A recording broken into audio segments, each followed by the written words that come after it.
wise. Grass only greener when it's fertilized.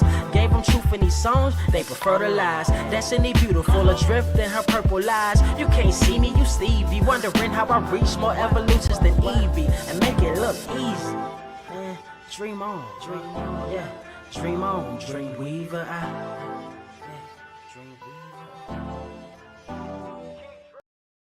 What is up, Earth's mightiest subscribers? It is your boy. Nope. You not just finna. Nope. Nope. You're not just finna move past that. What I do?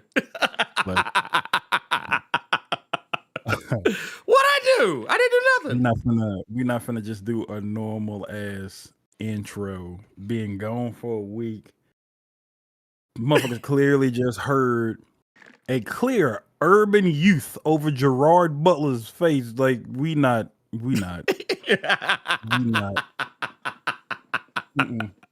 Hey man, look, it was the best I could do under short notice. It would have been nasty. See, now it would have actually been nasty if it was Gerard Butler the whole time, and then just for that one piece, your face was clearly over this white man's spray tan body. I wouldn't be here today. I would have just left this Discord today. I almost did. Like, actually, I was actually trying to. Like, you ever see those videos? You remember those videos where they would be doing like the Randy Orton RKO out of nowhere? Yeah. And they would always be taking like those still images of Randy Orton, make them weird ass faces whenever he would hit him with. Yeah. I actually thought about doing something kind of like that, but I just couldn't. I don't know. I just, for whatever reason, but yeah. Anyway. Well, I mean, what do y'all think? Did y'all think it was a little 60s? Little 70s? Little I just caught that reference. Don't do that. Don't do that. I just caught that reference. It's a little blue black power. You're being really gross for 300. I know that. First you get the Gerard Butler shit, and it took me a second to see where you were going with it, and then I saw the face in the bright ass background with a bunch of buildings she ain't never been in. I just saw it. Don't do that. Don't do that. This is supposed to be something that's momentous. Don't do that. Nah. Well, it was well, I guess let me give you guys a little bit of background. By the way, welcome to episode 300. Yes, you are correct. This is episode 300 of the Blerd Cave, the #1 comic book news stream on this or any other Earth of the multiverse that has been running for 300 episodes. Can you believe it? I can't believe it. I don't think I've ever done anything on an entertainment level for 300 times. However, here we are, and we're gonna be doing our show as per usual. Unlike last week, I'll give some explainers and some explanations, whatever about that in just a moment. But I do want to say, I want to pour one out. Because we were going to have a special surprise guest on the show today. We're not going to have that guest this week. And the reason why is because, what are you going to do? What are you going to do? But no, basically because of the snafu and everything kind of falling the fuck apart at the last minute. And this is somebody who has, a very limited amount of free time to just do random things. So I completely understood the assignment when I realized I was not going to be able to get them this week since we had to reschedule, because it literally took a month for us to schedule that one. So it was not going to happen. But just so you guys know, I can tell you now because it no longer matters. The secret doesn't matter at this point anymore. The special surprise guest was going to be the wise man himself, Greg Weisman, the creator of Gargoyles and Young Justice. He was actually going to come and sit in for an hour and shoot the shit with us while we talk to y'all. I'm sure he does not mind me telling y'all that. Yeah. that is that's basically what was going to happen. But unfortunately, Mother Technology, not Mother Nature, Mother Technology decided to fuck on me. And some of you who have followed the channel for a while or are wrestling fans, you know what that means. Somebody get that referee. It's funny because somebody just sent me a clip asking me about WrestleMania. I didn't know it was this weekend. Yeah, it's this weekend. But they just sent me a Cody Rhodes clip, and so as soon as you say it, I caught it. Like, why would you say that? That was gross. It's like No wonder you ain't a wrestler no more. Somebody get that referee. Not computer love. Jesus Christ. That referee tried to fuck on me. But anyway, no, that's basically what my computer did. Actually didn't even try. It did fuck on me. And it shit the bed. And at first it seemed like a simple fix. But apparently it was not. So yeah, that's actually why I've been kind of like lax a little. I won't say lax, because technically I've been passing stuff off to Robo. But like that's kind of why I've been kind of in and out. Some of y'all might have saw when I tried to go live what was it, on Tuesday? I believe it was, to chit chat with Paulina and Coleman about Thundercats Powerpuff Girls, and the stream just kind of like yeah, that was because I was doing too much with the. I was trying to make something happen, tried to force a square peg in the round hole, was not happening. Turns out that the problem is much deeper, and that it is either going to be, it's either I need a new motherboard or I need a new CPU. Either one, I'm angry. I joked with Carter about this earlier, but when I went to the tech shop to have them diagnose what was going on, there was an elderly lady that was at the counter next to me. She was trying to get her laptop service. She almost caught hands. That's how angry I was. I was irrationally angry and almost steeled on an old lady sitting next to me. I was that mad. But you tell that part of the story that you was just going to try to run the fade on Blanche. Huh? Hey, you should have told that part. You could have just said you was mad. Nah, Blanche did nothing to you, dog. Nah, Blanche Devereaux was about to catch all the hands. Okay.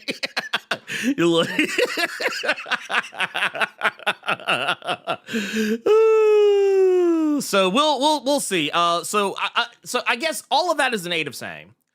If you at this, and I don't want to talk about my other personal woes, but basically just know this. Your boy is going to be out here hustling, trying to get that bread. Hey, Bill just said it. Best to start a Streamlabs goal for a motherboard. Yeah. Oh no, we're definitely going to do it. As a matter of fact, I even have some ways that may or may not help out with that. But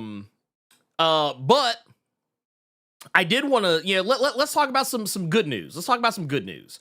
I have good news. I'm here to deliver the good news. We do have up on the merch store and I'm actually going to use this as the official Blerd Cave 300 celebratory merchandise, whatever you want to call it.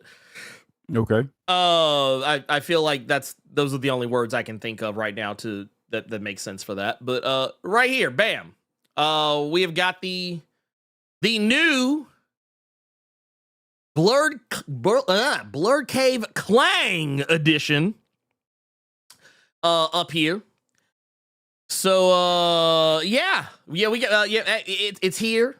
Y'all can get up on that if you have a mind to. This is little Quantum and Woody homage that I've been setting up for a little bit. So I mean, y'all can pick that up. And this is by your boy, 100%, 10 million% by your boy. This isn't, you know, some other art. This is me. This is myself. So if you have a mind to do so, exclamation mark merch, and it'll pull the store up for you. And I think the store is in the description on the YouTube side of things. And yeah, if you're on Twitch, exclamation mark merch, and yeah, do that, and that'll help your boy out. Anyway, let's wait, I gotta roll back here for a second. Because like Martin. Oh God, what was that? You and that old lady was like Martin and Miss Jerry. Oh, forgot about that. yes. I forgot about that woman. It was, yeah, it was like I'm not gonna hold you. He was about to be scrapping. And here's the thing, that lady didn't do nothing to me. Nope. But I was so mad. I tells you. Now you know she's finna be terrified of all those blacks. Oh yeah, you know what she's gonna tell the police. It was a black. You know that's what she's gonna say when you just swung on this poor woman for no reason. Look, no, see, okay, wait, pause. The first one done did it. I caught it. And I don't even think your PC right now can do 4K, but I caught it. I done seen too many people. Ernie Carter, congratulations. Ernie Carter, Ernie, blessings, Blerd and Carter, 300, Ernie Carter. What the fuck is congrats to Ernie and the gang on 300 episodes? What the fuck is that? What is that? Oh, I just saw. What the fuck is Ernie and the gang? What is that? What is that? What is Ernie and the gang? Ernie and the gang. That's the new album.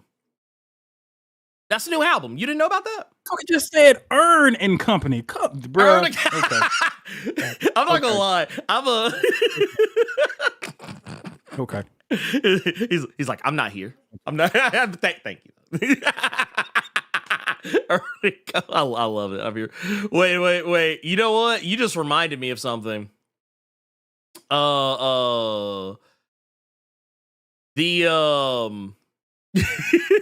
This motherfucker just went Blerd Cave gold to say to Ernie and the crew. What the fuck is Ernie and the crew? Robo ain't celebrating 300. Not yet. No. I mean, we celebrated. I'm not gonna say what 70. Yeah, I say we just recently celebrated. We just celebrated 69. Danger. But then, who is Ernie and the gang? Ernie and Company, the Ernie and the crew. What is that? Ernie and friends. Some ugly motherfucker said Blarder. That made me think of that Young Thug Barter 6. Don't do that. That's a violation, people. Wait, oh, you just gave me an idea. Y'all just unintended. Here, I gotta put this in the iPad. Hold on, I gotta put this in the iPad. Ain't nobody coming to see you, Carter. Wow, bruh, that is wild. That is a wild statement. Okay. Well, I will say this. So what I'm gonna do, I'm gonna make a note of this. I have to make a note of this. I think that's the next shirt. I think that Blur Without Fear and the crew. I'm gonna find like a really cool Black Panther and the crew cover, and just gonna recreate that shit. It's gonna happen. Y'all are gonna see it. It's gonna be great. It's gonna be fantastic. It's gonna be bananas. Hold on. We gotta yeah. There we go. Nigga said Ernie and Associates. Like you Wolfram and Hart or some shit. I mean, hey, the Wolf Ram and the Heart, I'm with it. Okay. I fucks with it. I fucks with that. That's a good one. I like that. I actually really like that one. That's a Whoa, what's up? Apparently Gearless Mo really liked it. This man, what are you doing? What?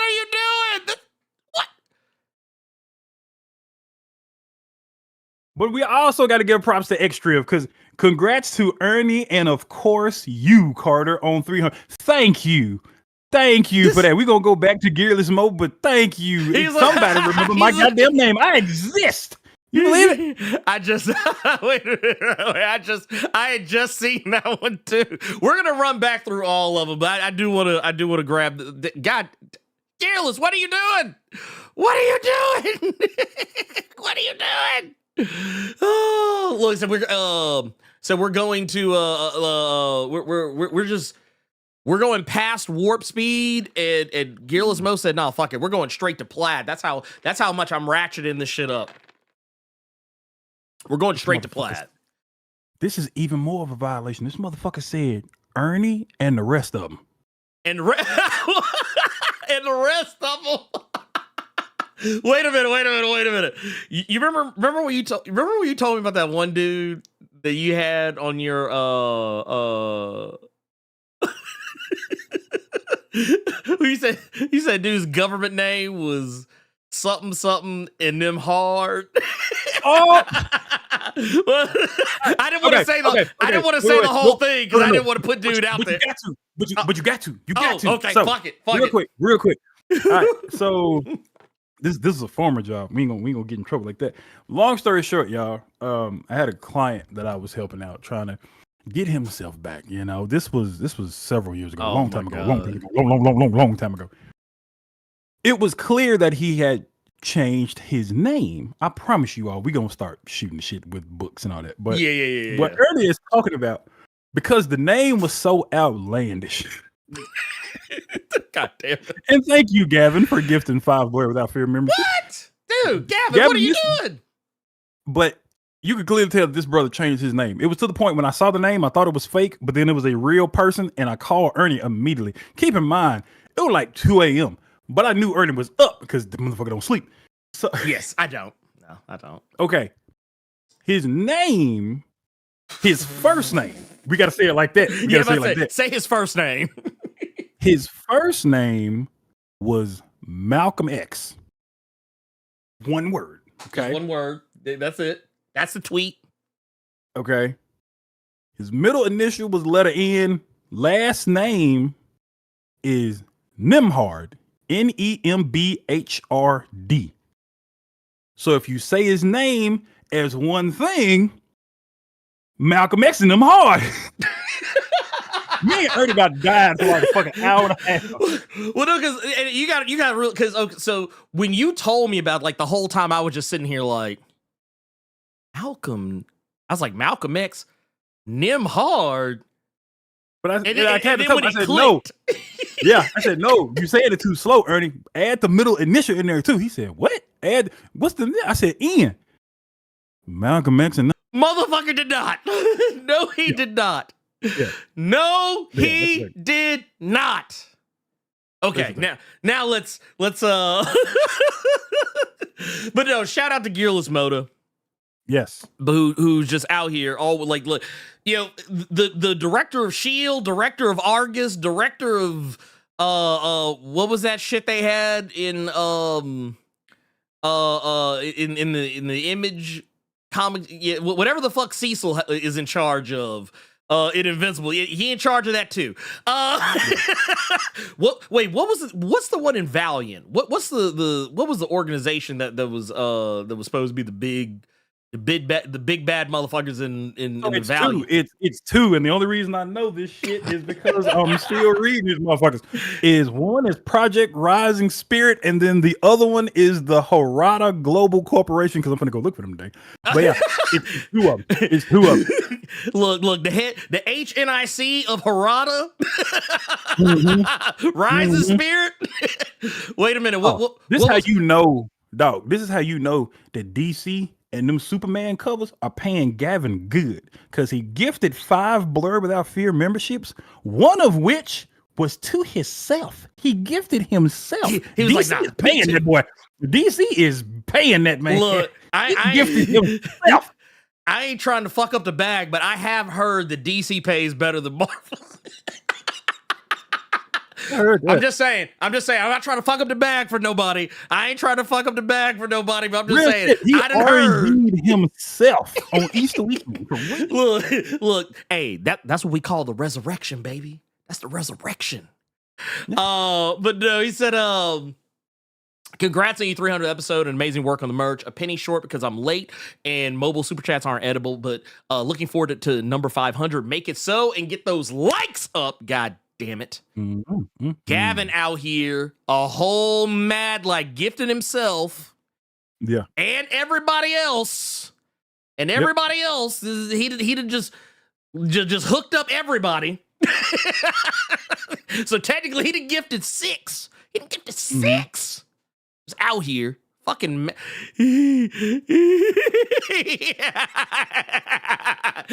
to hit me.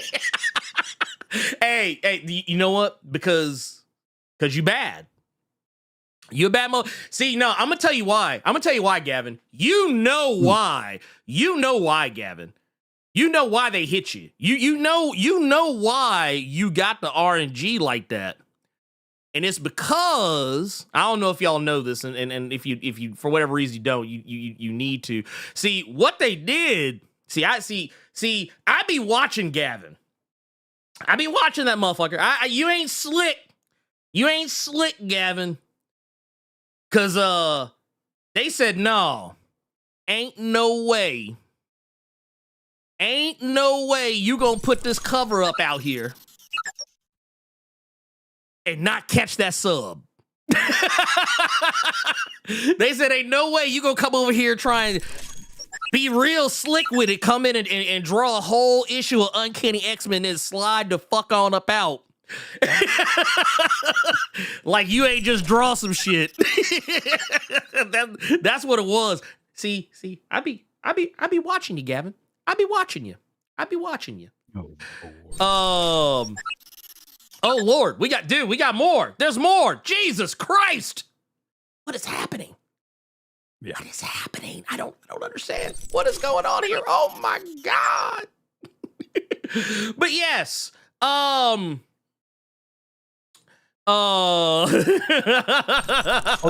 Ralph Hines became a member. I don't know why I thought that said Ray Fiennes at first. And I was like, wait, what? The motherfucker from the menus in Wait. Why is he sitting up here getting ready to get stabbed in the thigh with the scissors? Why is Daniel Craig's M in the building right? Why is he who shall not be named in the goddamn building? I don't understand it. It.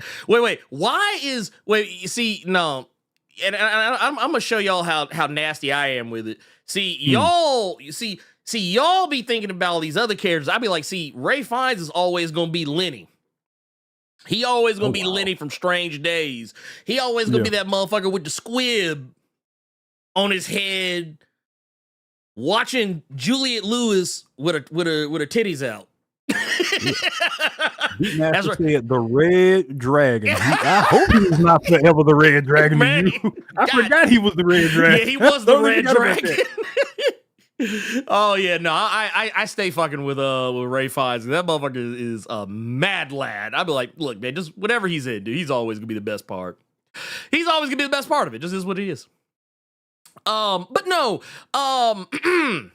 that said, we also got some more. We got Vampire Hunter Greg out here. Hit us earlier with the 5. Says Blerd, longtime listener, and I gotta say, congratulations. I'm so proud of you. I look forward to buying your comic when complete. Yeah, that's the other thing too. I was talking to Carter about this off to the side before we actually got started. That I actually can now finally get back to work on it because I had to the side had done some commissions for a friend, and it took a lot of work and effort on my part. So I really haven't drawn much of anything that's for me lately. So I actually can finally get back to work on that. So yeah, it also I think last I talked to Quinn, it's been taking a lot longer than I would have preferred, but we're finally kind of, because he's got other stuff that he's got to do too. He's got multiple projects and stuff, so we kind of fell behind on some shit, but so far, it looks like we're going to be getting close to actually making that a reality. We've also got Bone Factory with the 5. Says Ernie Race Swap 300. The Chuds heads are going to explode like the reveal of Clayton Bigsby. I want it. I want it to happen. And when it happens, I hope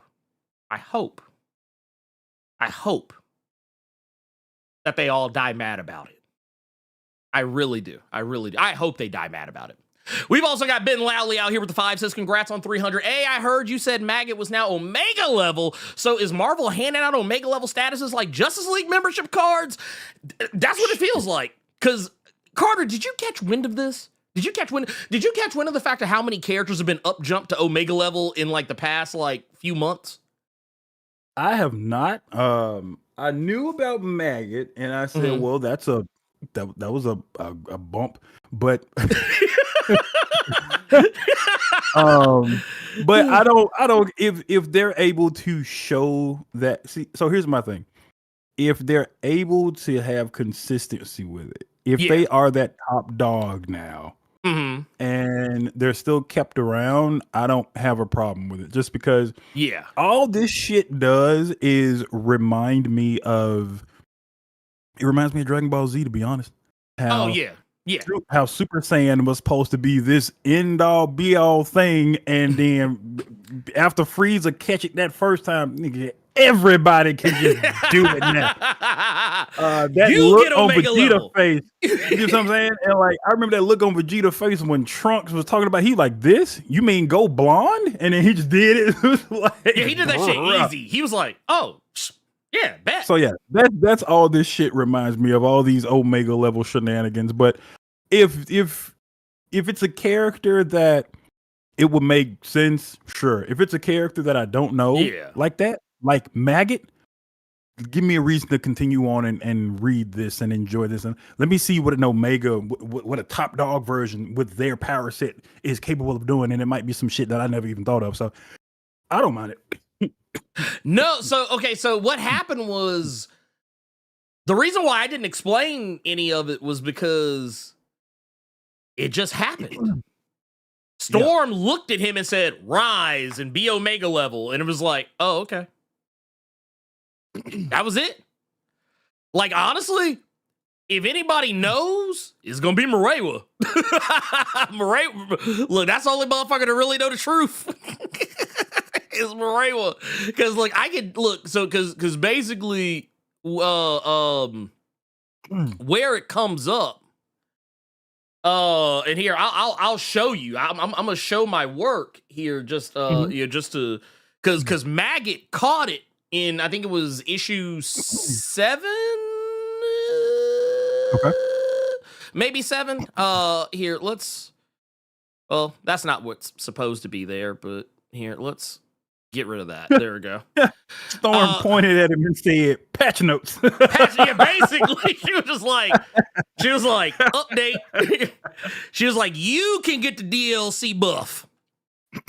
But no, Maggot caught it, and basically she basically gave him a power surge, said, eat up and become my Omega Maggot. And I thought that, oh, maybe this is just some temporary shit or whatever, or just some like very, like, maybe it's not what we think it is. But then like later on, I saw like some solicits for the next issue, and it showed that Maggot was in fact, and matter of fact, here, I'll show y'all, because I got it right here.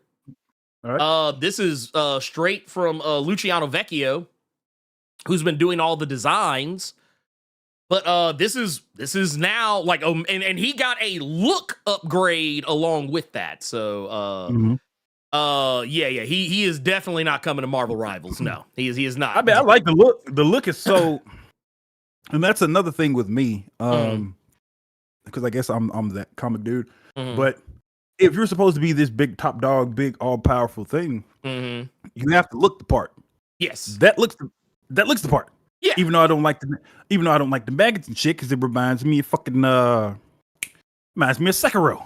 Pulling them goddamn centipedes out of demons and shit. Yeah, no, but he looks the part, so now I want to see you doing your thing in the book proper. So I'm personally cool with it.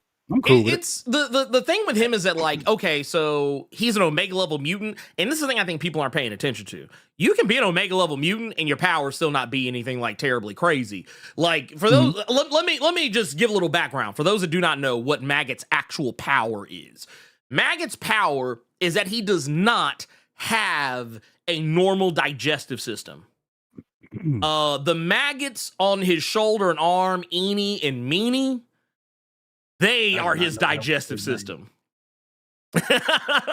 Yeah, I did not know that was their name. Wow. Yeah, Eenie and Meanie.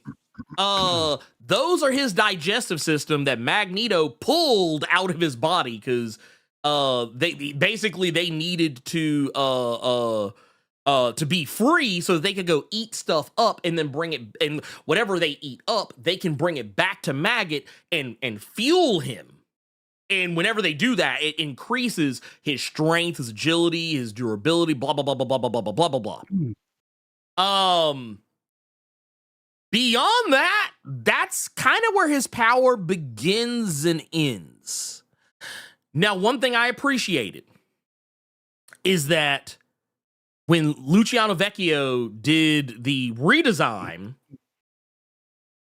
I really appreciate that they actually went out of their way to make him look more like a black person, because that's one of my biggest criticisms of Maggot, is that over the years, so many artists have just drawn that dude to look like just like he could be any color. Like even when he's in his dark skin, because under normal circumstances, Maggot is African. He's African. He is, and you know, aside from the fact that he turns basically blue-black when he uses his power, what I've always found very funny about him is that, like, when people would draw like the little tuft of hair that he has, they would always draw it to be like straight and not textured or natural hair texture. I used to hate that shit. But yeah, like case in point, I remember one of the times that he really impressed me was there was a part where like there was a bomb and it was either Eenie or Meanie, I don't remember which one. They ate the bomb and it exploded inside of them and he took the power from it. I was like, that's pretty fun. That's cool. And Eenie and Meanie can eat just about anything. So that means that, you know, they're pretty, you know, pretty awesome in that regard. But all of that is to be said. That is why. But the other thing. So Carter, do you remember what mutant they used as an example for Omega level mutants in House of X #1? No. So the mutant they used as an example to show you the difference between a mutant and an Omega level mutant was Magneto and Forge. Okay. Forge was clearly listed as not being Omega level. Now, the first issue of the new X-Force in from the Ashes, he gave himself patch notes. Yeah, he was like he went in and said, "Nah, let me change this code up a little bit. Let me add a 0." Which I thought was insane when I first read that issue. If it's just that easy to make yourself an Omega level mutant, that's kind of ridiculous. Yes, and I'll also say too, Professor X. He just recently got upgraded to Omega level during X-Manhunt. There's a part where Kid Omega directly addresses him as an Omega level mutant. And I was like, I mean, and now, to be fair, of all of the ones I've seen of characters that have been just randomly upgraded to Omega level, he is the only one that I'm like, long overdue. Because Xavier? Yeah, because I always thought it was weird that Xavier can do a lot of the same shit Jean can do. That's what I'm saying. So I swear I've read shit to where when you're talking about Omega level mutants, Xavier is always on that list. Yeah. Is that not the case? Am I misremembering? Yeah, well, so they used to play with the idea of him potentially being Omega level in the past.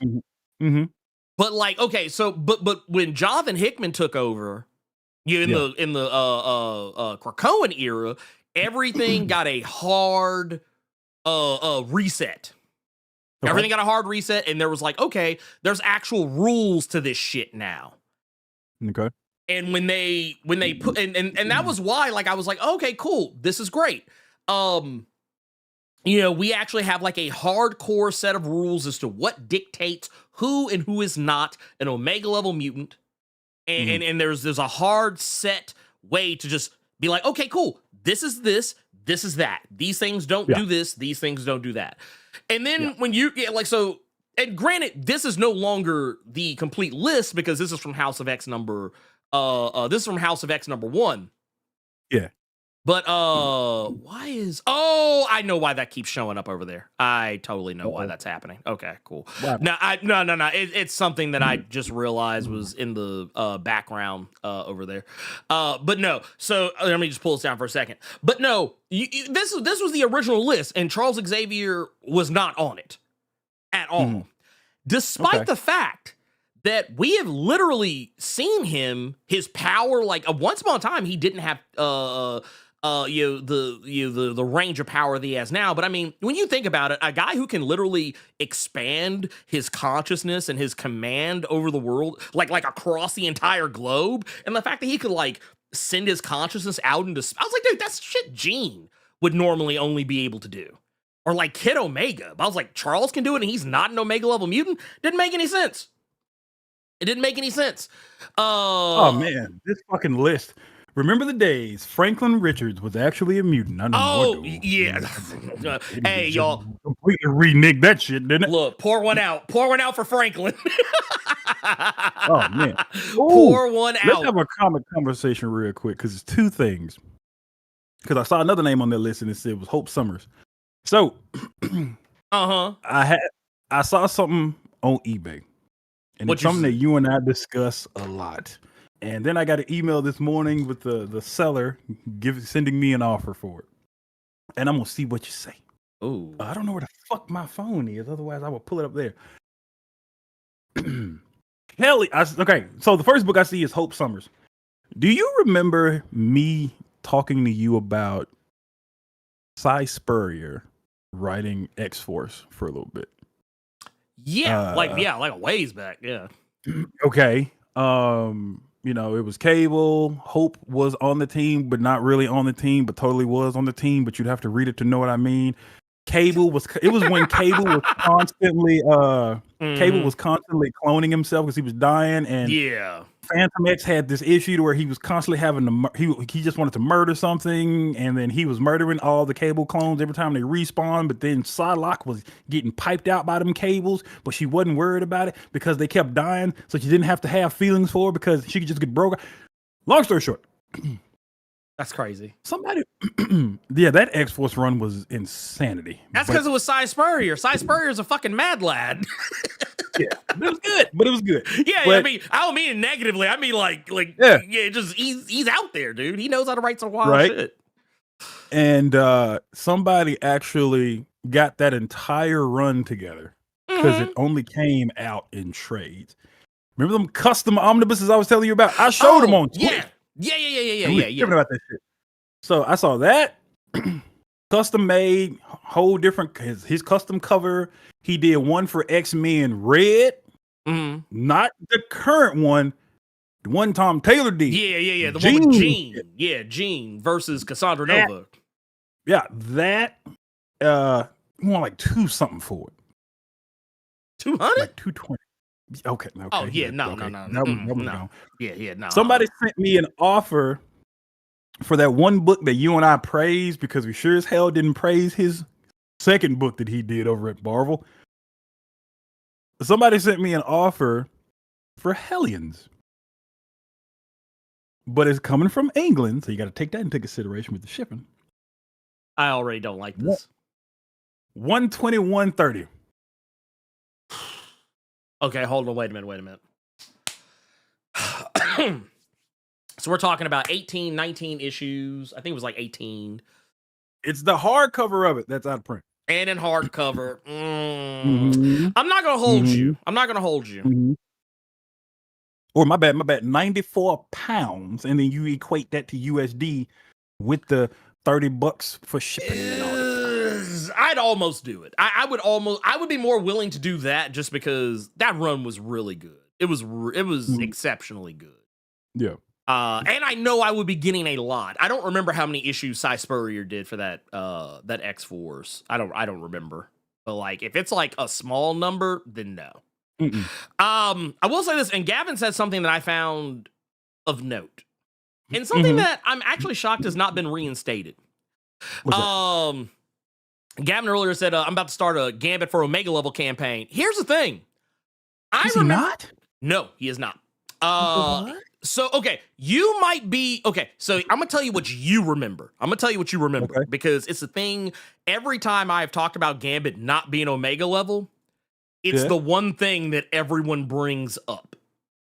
And when they bring it up, I always have to remind them this is not like I mean, it's canon, but we also got to remember this is a variant of Gambit, not actual Gambit. So there was a story arc. I forget who was writing this at the time. Actually, you know what? I can tell you. It was Fabian Nicieza. Okay. It was in the Gambit series that, man, I want to say it was like late 90s, early aughts. I don't remember exactly when. But there was a variant of Gambit that showed up that was Omega level.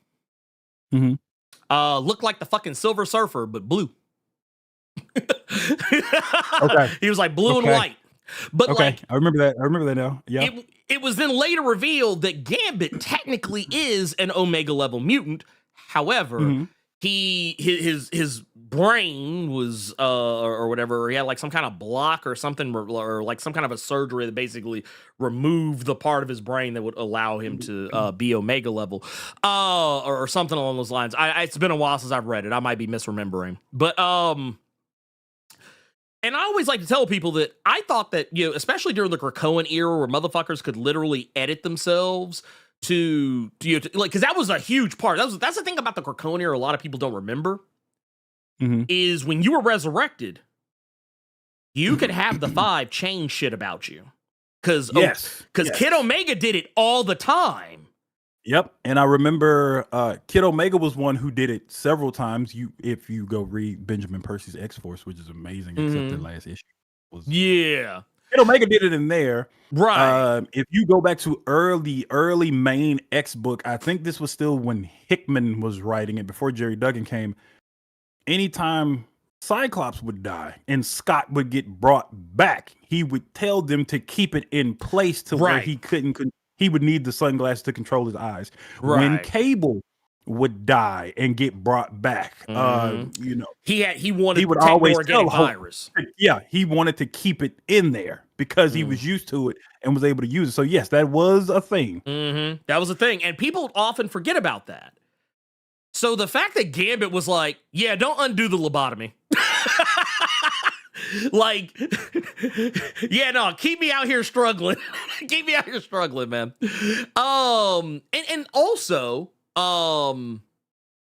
yeah, there's a lot, and I do agree with Gearless here on this. It says, honestly, should it be a thing to make Bishop, Gambit, and White Queen Emma Frost Omega level and maybe give Cyclops his level up back from in the day where he could enhance his powers? Here's the thing. I agree with all of this because, and the reason why I think Gambit is such a weird one that hasn't been addressed. Yeah. And let's go ahead and cover all of them. So Bishop, you and I both read, I don't know if I have it. Oh yeah, I do actually, right here. Bishop War College.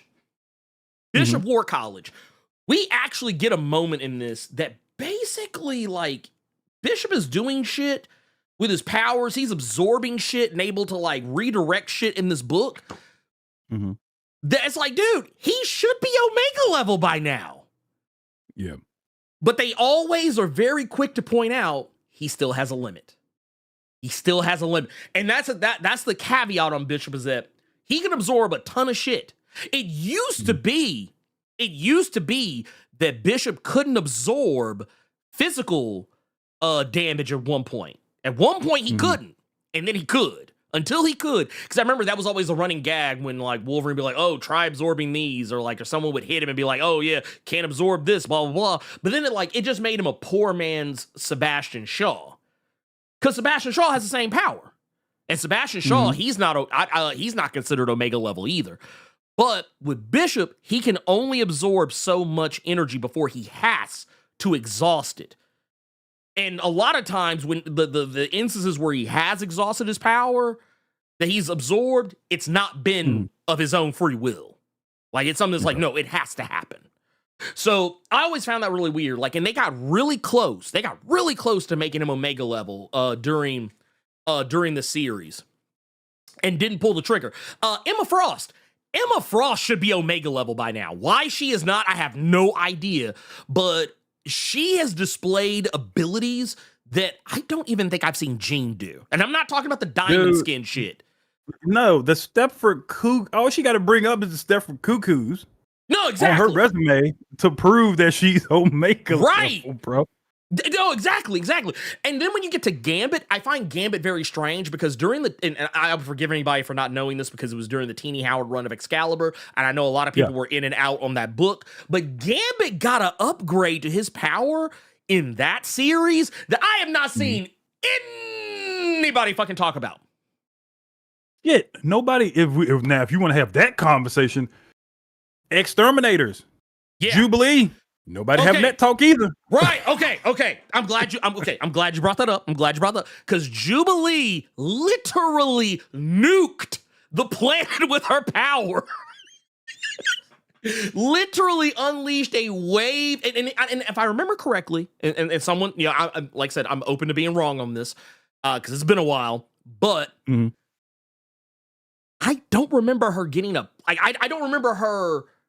Because, they used to have those boost fruits. I don't think a lot of people remember that shit, because I think it was mostly in the Marauders series.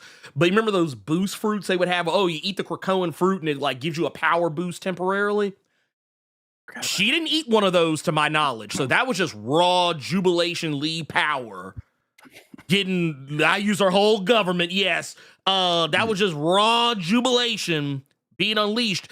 And I was like, dude, how is she not Omega level now by this point? Also, Tempo got a power boost during the Krakoan era, and nobody talks about it. Nobody talks. I have not seen one well, to be fair, I don't think she's been used very much since the Krakoan era, but the point remains, she got to a point where it used to be her time dilation and time, speed up, slow down, manipulation abilities were very limited. What you just see? My mind was thinking that too, Unity Black, and I don't even watch that show like that. He said they were over there eating gum fruit over there in Krakow. Oh no, they really were, dude. Okay, no. Honestly, I didn't think about that shit, but yeah, they basically were.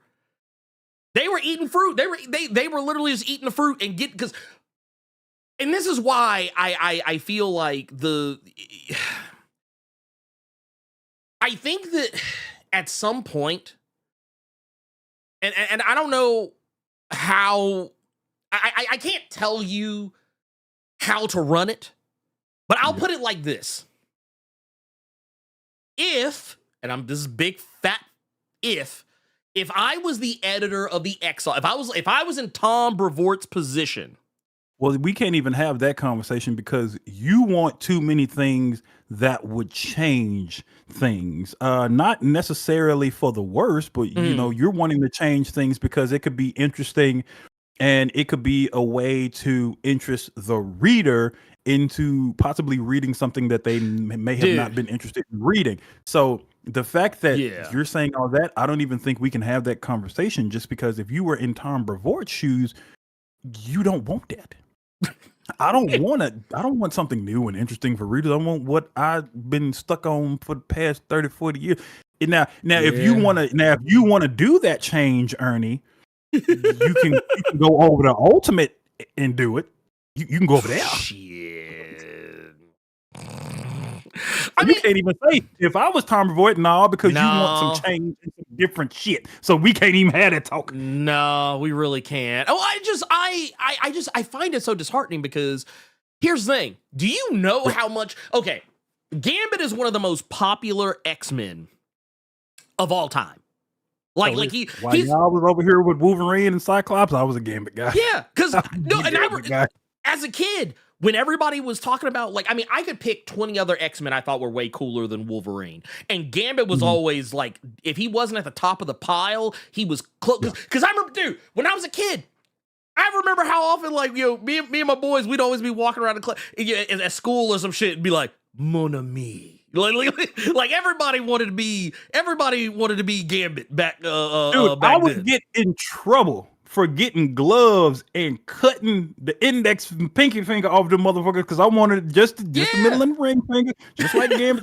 I was a card shuffling motherfucker. I was sitting there watching my grandmother playing solitaire, just shuffling them cards and trying to mimic what she did when she was asleep on the couch after watching Murder, She Wrote. So yeah, I'm a Gambit guy. Sorry. I mean, it is what it is. I mean, like, and I don't even think it's a bad thing. I don't even think it's a bad thing. But I feel like a lot of people kind of slept. I think a lot of people slept on what Gambit was capable of. Do you know how many people would buy a Gambit book? All you have to do, look, I'm gonna tell you this. Man, I shouldn't be giving away these ideas. Ernest, do you know how many times I have hurt myself? How many bruises that this beautiful head has faced? Oh yeah, from trying to twirl a goddamn broom and a mop. No. Gambit, goddamn stick. He's an icon. I remember going on a vacation to St. Louis. The St. Louis part's not important. But I went to the Budweiser or was the Busch Brewery, and they had a pool. They had a pool stick like that that smelled like beer, and my mom bought it for me. Mm-hmm. Do you know I used to walk around with that mother because you could unscrew it, and turn two sticks. I would screw that motherfucker together and be sitting in my room like I would go outside. I used to like at the time couldn't play pool for shit. But do you know how many times I'd be walking around outside using that motherfucker as like a walking stick, like my ass was fucking Gandalf in this bitch? Used to be outside wearing a goddamn trench coat. It's 105 degrees outside, Carter. I'm hot. He just wants to be attacked for no reason, just to show the skills real quick. Right? I'm like sitting here walking around talking like that, like he Cajun. I know he was born in North Memphis. Why does he keep calling me Mona Me? What is a Mona Me? Oh, you know some motherfucker gonna get offended. Say, "Who Mona? You calling me a girl, nigga? My name ain't fucking Mona." You know. Look, all the black girls at the school I went to be like, "Oh, what's going on, Cher?" They'd be like, "My name not Cher." I'd be like, "God damn it." But no, I remember that's why I keep constantly telling people nobody. Well, I mean, I'm sure there's other people, but I want Gambit to be as powerful as everybody else wants him to be. But I'm gonna tell you right now, I shouldn't be giving this information away for free.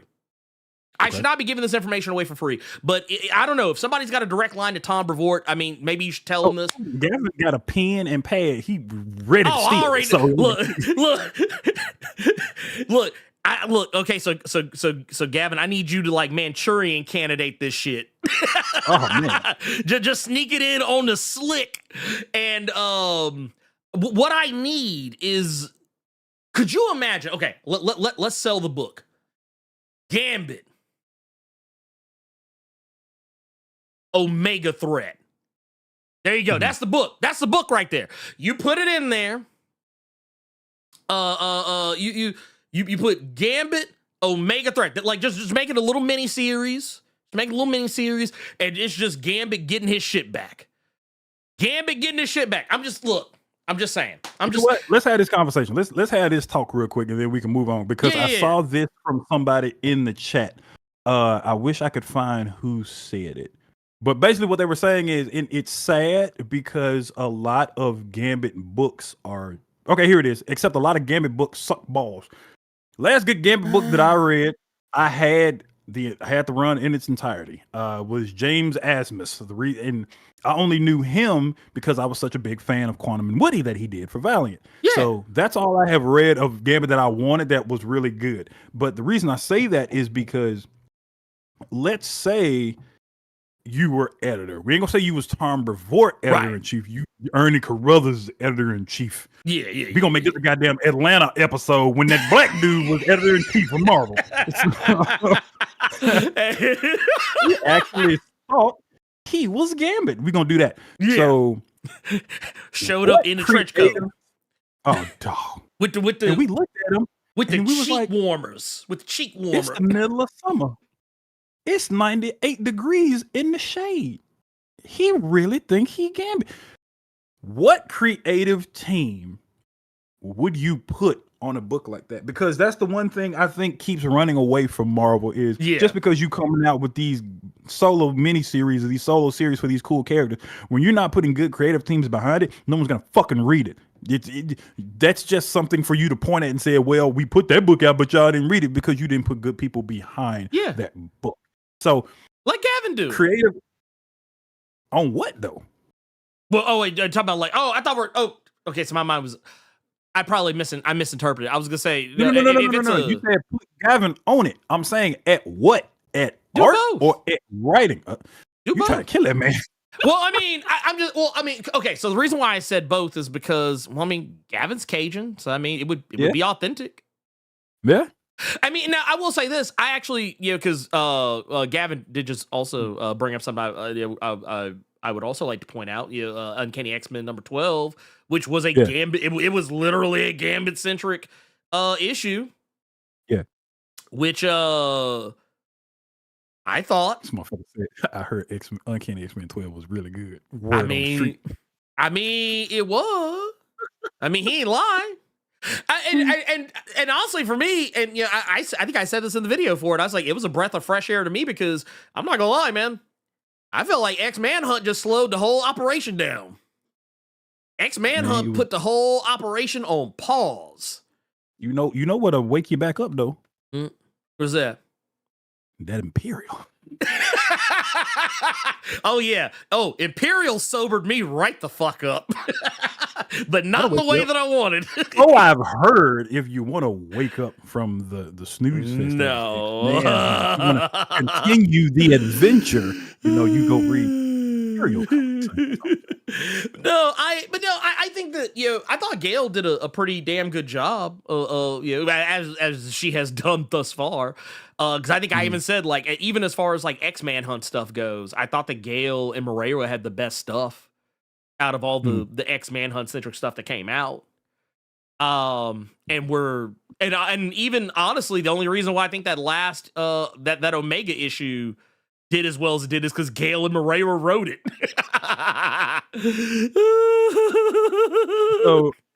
so just I'm not even gonna say it. Gavin, yeah, I'm just laughing at Gavin. Gavin said, "No, we no, absolutely not." He's like, "No, we ain't doing that. We ain't doing that." He's no. Okay. All right, you just want Gavin on writing and art. Let him do it. Let him do it. I'm sure. Shit. Okay, then the question for Gavin would be, how many issues you got up in you, big dog? That'd be the real question. Wait. Here we got it right here. And he says, no, that's not the question. The question is, how many issues do you want to do? Yeah. But how many issues is Marvel gonna let you do? Oh, I can tell you off top. Because this is just how Marvel operates now. Marvel operates on like a 5 to 10 issue grace period, depending on what the title is.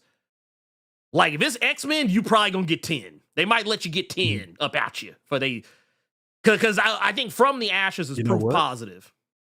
I actually want to see, with you saying that, I actually want to see how many issues did Excalibur go? 20 something. It was. So you might be right on that one. Then they give you a few on the X book. Oh yeah, I think Excalibur. Okay, so here's the thing. Excalibur ran for 26. 26. Yeah. Okay. Excalibur ran 26, and then and see this is the most important part. They got an extra 5. They got an extra 5 because they relaunched it, but they didn't call it Excalibur. They called it Knights of 10 or Knights of X, which is technically it's technically just more Excalibur. And then they did a Betsy Braddock Captain Britain book that I think ran for 5. Yep. So, and that was basically just an extension of and I'm trying to remember who. Yeah, and I think if I remember correctly, all of them were Teenie Howard. So even though technically it wasn't Excalibur, the totally book was. It was still both of those spinoffs. So Teenie got to get a smooth 36, 37 issues. And Gavin saying he could do 12 or 18. All right, book it, Vince. 12 to 18, but I need them weekly. Bow. That's how Marvel gonna get your ass. So that 12 to 18 is gonna drop down to 4 real quick. Well, and I can also speak to this from a just a reader perspective. I think that if you want to tell an X-Men story, I think it's always going to be better to tell stories for, I mean, okay, the books that like we always get, like your Wolverines and whatnot, I mean, yeah, those are always going to make bank. But the thing is, and I say this all the time, the reason why Tom Brevoort and other editors at Marvel are able to say, well, we don't have any bankable characters here, these characters don't sell. Well, I mean, every character doesn't sell until you make them sell. I mean, dude, I'll be honest with you. I love Storm, but I think the reason why Storm is as popular as she is not just because she was written well, it's also because she was always around. Like Storm, like you go back, like going back to 1975, Storm has always been around. She is damn near on every X team, and she's usually pretty front and center. So if you gave that same level of treatment to some other characters, like because Gambit is always around too. Let Gambit get a little. I mean, and to be fair, I make it sound like Gambit never gets his own solo. He's gotten more than his fair share of solo series, more than most people. But I don't feel like Marvel has pushed them the way maybe they probably should. Because I'll say the same thing about Storm. Storm, I know a lot of people think that, oh, Murray was on Storm. This is the first time we've ever gotten a Storm book. Wrong. We've actually gotten, just like Gambit, Storm has gotten her fair share too. They just haven't all been good. Just like with Gambit. Nightcrawler's had more than his fair share of series. They're just not always great. But I mean, you got to put your top talent on these books, and you also have to tell people they exist. You just have to tell them. Like, you can't put a book out and say, okay, hey, I tell you what, we're gonna make a 10-issue Maggot series, but we ain't gonna tell nobody. We ain't gonna advertise. Like, Marvel did it, but it just wasn't the right character. And what I'm talking about is when you're saying put the good creative team with it. Wolverine's Revenge, Jonathan Hickman, Greg Capullo. That sounds cold. On a Wolverine book is when the problem happens. Yeah, you right. Put that team on a Cyclops mini. Put that team. Yes. You know what? Let's get away from the other characters. Put them on a fucking Gambit book. Put them on any other character that you think would need that, or that needs their flowers or need their respect. We didn't necessarily need a Jonathan Hickman and a goddamn Greg Capullo for a Wolverine book that we've all read before. So you had the team right, just not the right character. You're showing some intellect there, and then you showing that you got dropped on your head when you made a Wolverine book. Right. So, and I'm gonna read this here. Just say I pulled it up real quick. I don't want to lose it. But I can tell you right now, advertise that Maggot book the way y'all advertise that motherfucking Blood Hunt. Because I couldn't escape Blood Hunt. I remember seeing that. I saw ads for that motherfucker everywhere. I was like, motherfuckers who don't read comics were coming to me like, hey man, you hear about this thing? It's called Blood Hunt. Is that the new Marvel? Is that the new Blade movie that's coming out? I keep seeing ads for. Is that what Mahersh is doing? Is that what the new Blade movie is called? Is it gonna be called Blood Hunt? Like, that's what everybody kept saying to me. Motherfucker, my fucking mother came to me and said, "Baby, is that the new? What's his Blood Hunt?" I'm hearing. You know what's crazy about that? You know what's wild about that? Blood Hunt didn't have a lot of books. It didn't. No, it didn't. But by comparison to some other shit, heard a lot about it. But what's crazy, and I'm laughing at the fact because I think you know what's in my head right now because we just had a conversation about it. Didn't hear nothing about night terrors. Man, what, dude? I didn't see not one ad. Not one ad for Night Terrors. I was like, hey, dude, Night Terrors was over here drowning in the pool, and the lifeguard is over here like, ooh, hey, what's going on, Blood Hunt? I saw more ads for Absolute Power. Oh no, you know what I saw more ads for? Future State. I saw more ads for Future State than I saw for Night Terrors. Oh man. I think Convergence got more advertising than Night Terrors. But no, that's why I'm saying this. I think that what you need to be doing, you need to, like you just said, put your heavy hitters on it. I'm not saying people shouldn't get chances, but I think that when you are talking about putting a creative team together for a book, something you probably should consider is who you're putting on the book. Like if you told me, hey, we got this new Grant Morrison book coming out. Grant Morrison's gonna be writing a new X title. Oh man. Oh, like you're gonna have me like this. Whew, Grant Morrison back? Oh shit. And then next, because I'm gonna tell you how I just caught you in that lie. You didn't read the whole solicit. Exactly. Back, but it's back for a period piece book that happened in the early X-Men time that he just couldn't write right back then and there because he wasn't born yet. It was really Alan Moore writing them goddamn story. See, look, that's what happens when you don't read the whole solicit. Also, it's Wolverine. Also, man, and for whatever reason, it's also a Wolverine title. That because. Here's the thing. But if you told me, hey, guess what? So we got we're gonna be doing an X-Men spinoff book. And we're gonna make a Phantom X book. We're gonna make a Phantom X book. And it's gonna be Grant Morrison. Dude, first off, that book sounds like nasty work. However, it sounds like nasty work. But do you know how many but here's the thing though. Phantom X has a lot of fans. I know I said good creative team, bad character, but you just jumped off. You cleared the boat. Somebody said Phantom X. Look, fuck the shark. Just cleared. Look, fuck the shark. I jumped the ocean. But no, because one of my favorite rappers, Pharoah Monch. I saw he had, for whatever reason, posted a picture of some toys.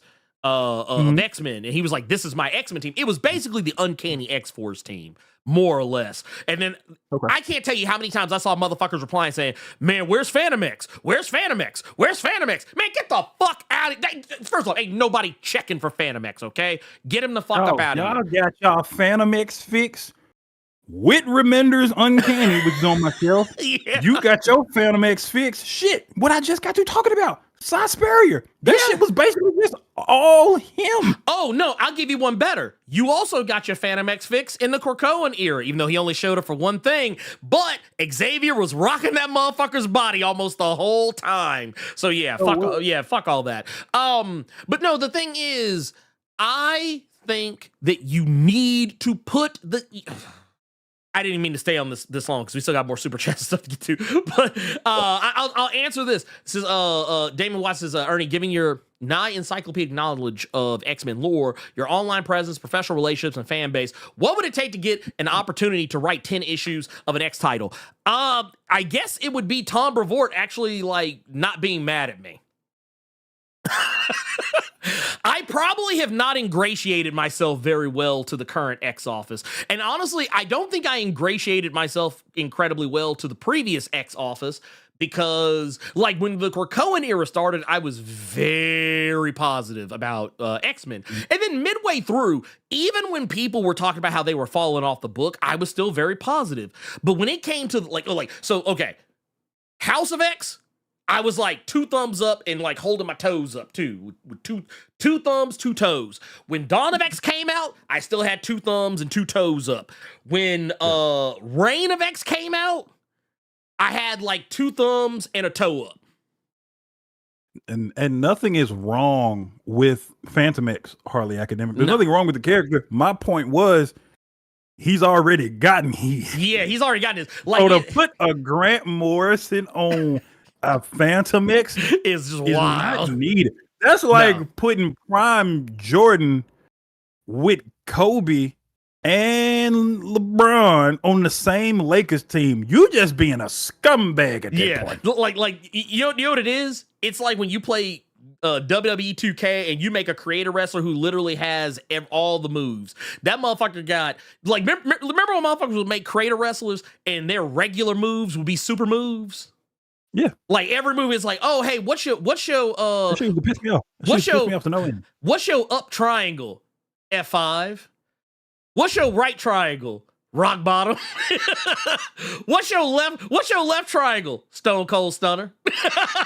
What's a regular move when somebody was knocked down? A regular move was the fucking Goldberg Spear. You were in red off go. I'll go. look, your shit like imagine you playing WWE No Mercy and your shit just stayed on special. Your shit just stayed on special. You just like oh no, what was it? What was the game? Was it WCW NWO Revenge? Where like if you had the special, like you couldn't be pinned. I think it was that one. Like if you had special, that was Revenge and World Tour. That was Revenge and World Tour. That motherfucker would just slap the ring and get right back up. It's like no, you ain't pinning me when I got special pin. No, you ain't. Get it out your head. But no, when it came to like what was up. That's a good example, but I would rather we keep it X because that's the conversation we're having. Okay. Al Ewing on a Dr. Voodoo solo. That's a good example. I would read it. Yeah. I would Depending read on who the artist was. Yeah. I'd read it. He had, I don't think he's hitting book 4 for Ernie just yet. So yeah, Ernie will still give him a chance. Oh yeah. Look, let me keep it a buck with you. And I'm including his all new Venom in with Venom. So far, he really only didn't hit me with really one book that I'm kind of like, So yeah, but no, I don't know. But here's the thing, and I'll put this out here in the universe.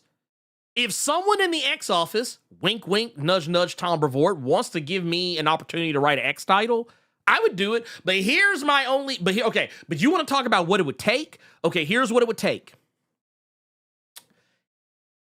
It has to be a title that means something. I don't, I don't want to give the game away, but I know how the X office works right now. And I know sometimes they'll give motherfuckers some books and they'll be like, all right, take this book, go on over there somewhere. The Magneto series, that's the one example that's in my fucking head. To where Chris Claremont come. Oh, it's a period piece. Okay. Oh yeah, and here's the thing. I want a book that means something. I want to like don't give me no bullshit. Don't be like, hey, we want you, hey, Blerd, come over and I know I'm a beggar, so I can't be a chooser. But if they came to me and say, hey, we want you to write this book about, let's say, let's, okay, here, perfect. We want you to write a Sunfire book, but it don't take place in the present. It takes place like back after he left the X-Men after Giant Size. I'm like, I don't want that book. I don't want that book because it doesn't matter. Like it's not like it doesn't matter, and y'all are gonna. And I'm not saying it doesn't matter because it's Sunfire. I'm saying it doesn't matter because it's not taking place in the present, and you're not gonna fucking advertise it. You're gonna send that fucking book out to die, and you're gonna be praying that I am going to be able to carry the load of the advertising for it. I know how y'all motherfuckers think. So no, if what I want is you say, hey. How about this? If we say, okay, we change it up. How about we give you, and I'm not even gonna go for the coup de grace here, the creme de la creme. I'm actually gonna lowball this one. I'm gonna lowball this one. Just look, teensy weensy bit. If they said, hey, Blerd, we want you to write a Darwin book. And I would say, you know what? Okay, cool. I would write that book. And then they say, okay, what are my caveats? What are the things I can and cannot do? And they say, okay, it can be in the present. It can be a main book. and it can just don't mess with too much of what's going on elsewhere in the other titles. But like, and I'd be like, okay, cool. What characters can I use? Or what characters are available to me? Because I know that's a thing too. A lot of people don't know this, but there's a reason why you don't see certain characters in certain shit. I'm be like, okay, cool. What kind of characters am I allowed to use or I'm not? Okay, you can't use the core X-Men because we got them doing other shit. Okay, fine. I would ask one simple question. Can I use this, and this black character? Okay, cool. Bet I can. Cool. Let's go. Let's get off to the races. I would fucking do it. And you know what? I would call it Darwin the Unkillable. Darwin the Unkillable Man. That's what I would do. And I'd be like, that is the title because I want that. We're not bullshitting here. We're not bullshitting because my whole thing was and ooh. I'm a nasty motherfucker. So you know what I'm gonna do? You know what I'm gonna do, Carter? You know how I'm gonna bank on this shit? I'm gonna be like, oh, and by the way, draw that motherfucker to look just like Eddie Gathegi. We about to get redemption. We about to get because what we're gonna do, we're gonna redeem. Because I'm gonna get. You ought to have somebody. You ought to have somebody. There should be a scene or a panel to where Darwin is like sitting on the couch in the living room. And he's watching something, and then somebody's talking to him, so he turns back to look, right? But you can clearly see the TV, and his X-Men first class, how he died. No, you know what I would do? You know what I would do?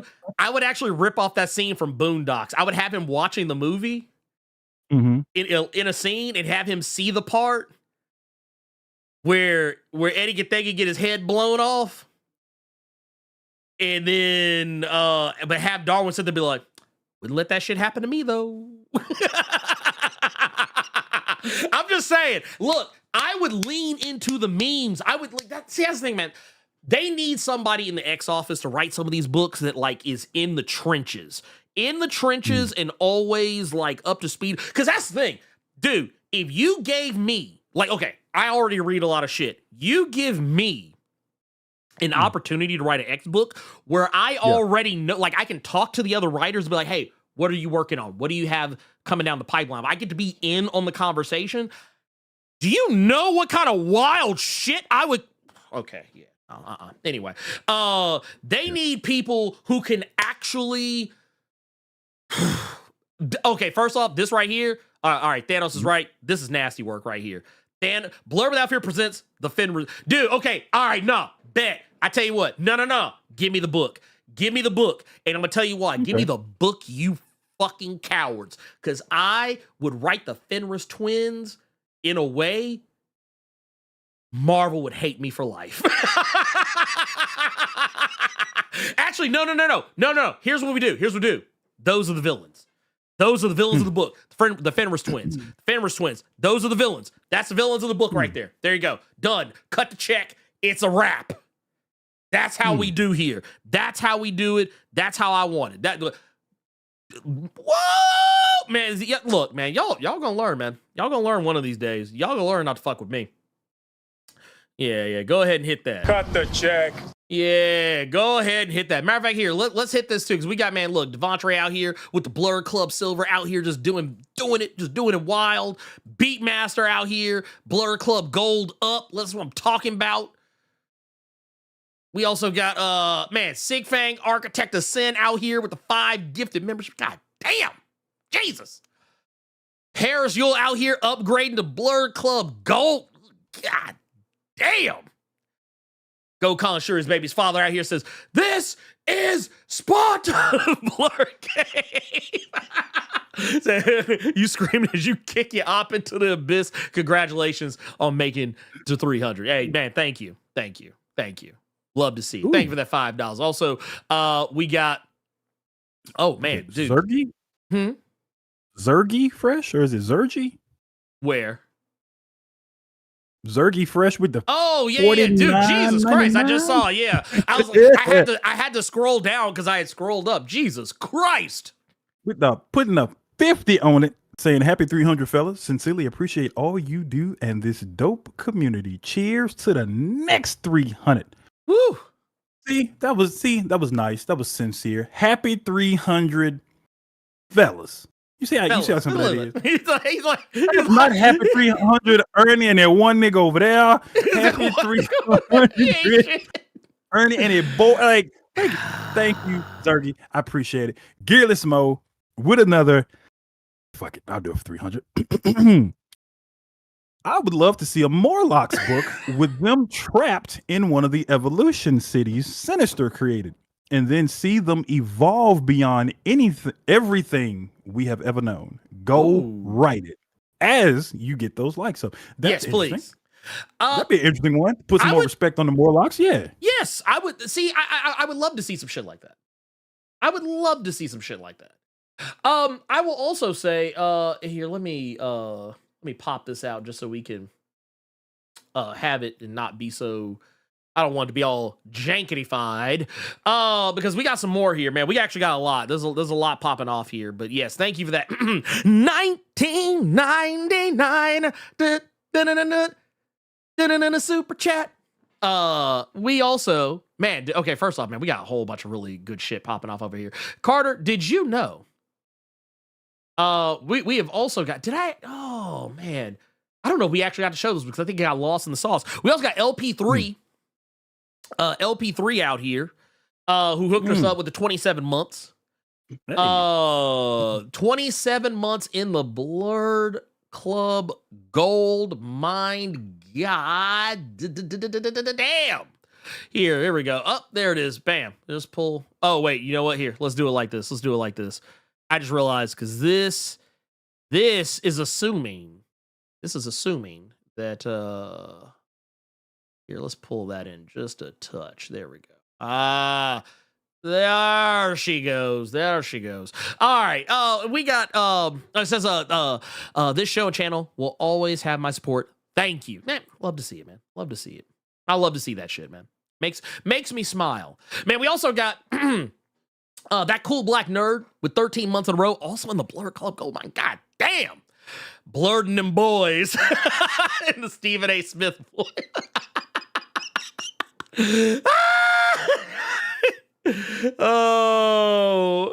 Also we got Levessa the Samurai out here with the 20. Says, all jokes, Carter. Happy 300, fellas. I even added the pity to avoid the song. See, look at that. See, he hooked you up. Carter. He was looking out for you. And we also had Gavin, who also gifted the 5, also got himself included. Bone Factor over here with the 3 over in the stream last night. Says Carter's over here thinking he is the Sam to Ernie's Frodo. Oh, God. I mean, he carried me to Mordor on this one. Also, shout out to Cryptolisk for the follow over on Twitch. Man, we also got an anonymous 1999 super chat. Says congrats from the office. Oh, wait a minute. Which office? Whose office? Whose office is it? Is it the X office? If it's the X office, holla at your boy. That would be hilarious. Hilarious. I'm just saying. Look, I'm not trying to tell anybody how to run their business, even though technically I kind of am. But yes. We saw Sig Fang. Oh, also Jessica Santana, also out with the Blerd Club Diamond. God damn. Jesus. Jesus. God damn. We also got, man. Jesus, man, this keep coming.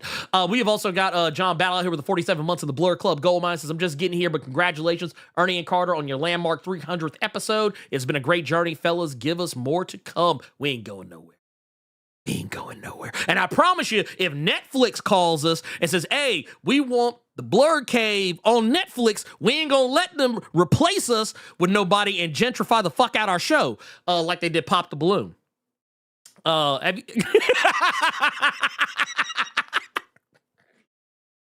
just saying.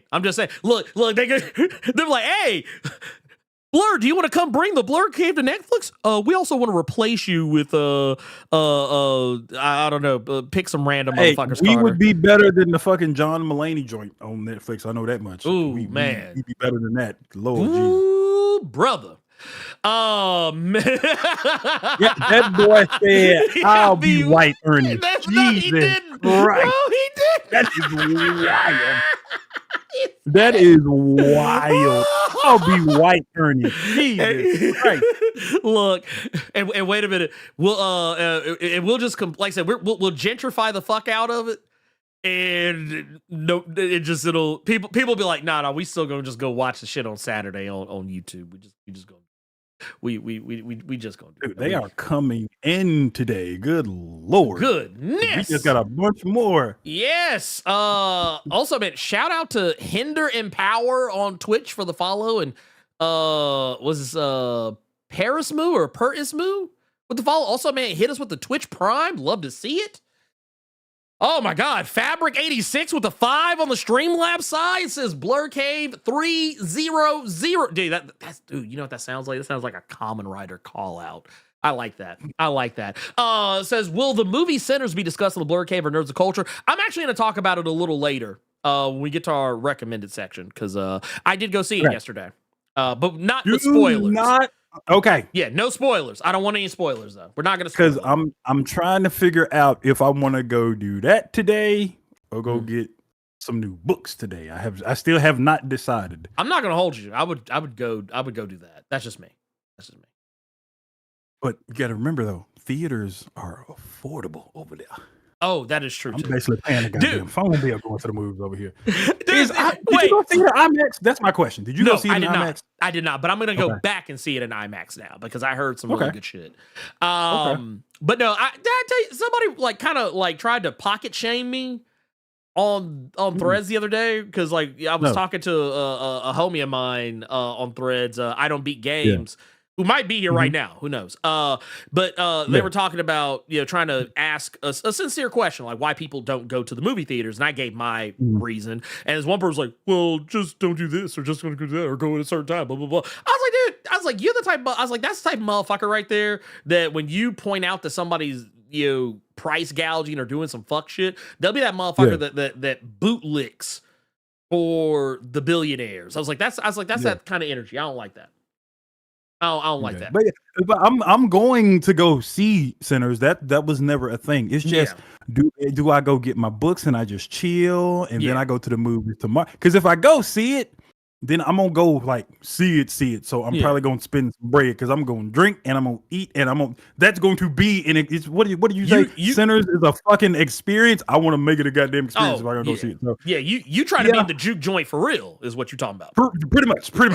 So that's why I have not decided, because that would mean I would have to get myself together. That's fair. Gregor D gifted several people some Twitch subs. Leela Bobina be in your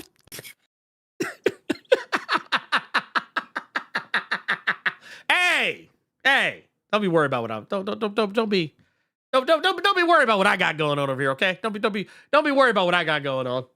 We also got Black Phoenix 77 with the 15 months of the Blur Club Gold Mine. Says congratulations on 300 episodes. P.S. Krakoa forever. We've also got DJ Kobe with the 46 months of the Blur Club Silver Mine. Says, hey from Houston. Wait, H-Town? What's up? Hey. What's up? What's really going on? Love to see it. We have also got Gokhan Shuri's baby's father with a 5. Says, when you make it to another 300, Carter got to sing the $20 theme, bro. Said, come on, Carter, give us something, a melody or just the box when just the beatbox when he sings. Oh, you know what's funny about that? I've sang that theme several times on Twitch streams. Several times. Oh, what? I haven't, but it spooked you to make your ass go to Twitch, didn't it? Come on. We got Spomp 10 that donated another 5 saying, which Lantern Corps would you join? He's choosing the Indigo Tribe. Oh, the Indigo Tribe. You know what? I mean, man, y'all.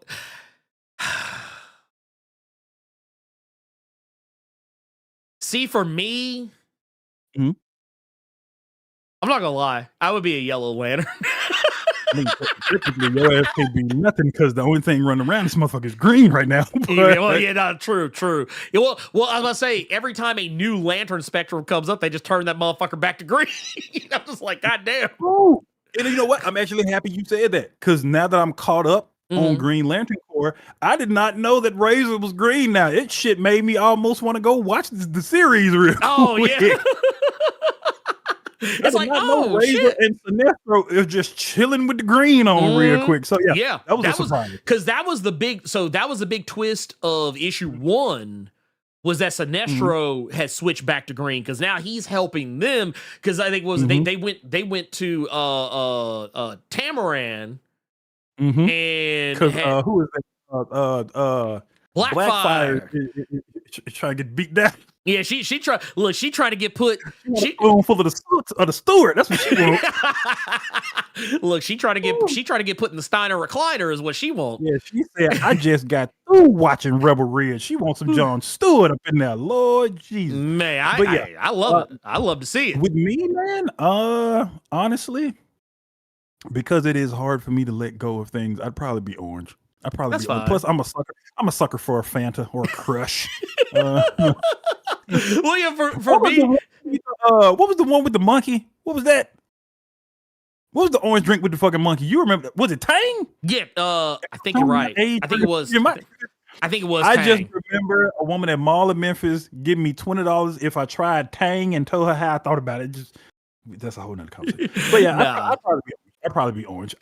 Jeremiah, who is currently in the clink, don't tell me what you did. He gave us 5 and said, I'll fully support your X-Men book only if you put my girl Pixie in there because nobody checking for Pixie except him, apparently. I mean, would you still want it? Would you still want it to be Zoe Kravitz? Wasn't she Pixie in first class? Ooh, yes, she was. And you know what? Okay. Hear me out, y'all. Hear me out now. I wouldn't race swap Pixie. Okay. But she would have a tan. She would have a tan. Or no, wait. I take that back. No, you know who that was? That wasn't Pixie that she was playing in first class. It was, what's her face? The other one, Angel. She goes by a different name now. The one that was in the Grant Morrison shit. Okay. The one that got married to Beak. The motherfucker, the bird man. Wait, listen to this ugly, just kung fu treachery. What? 300. Shout out to earning them on achieving this milestone. Oh yeah, what up, Carter? I just saw that. Yeah, that was some kung fu treachery right there. That would look. All right, first off, y'all got to scrap now. Just on GP alone.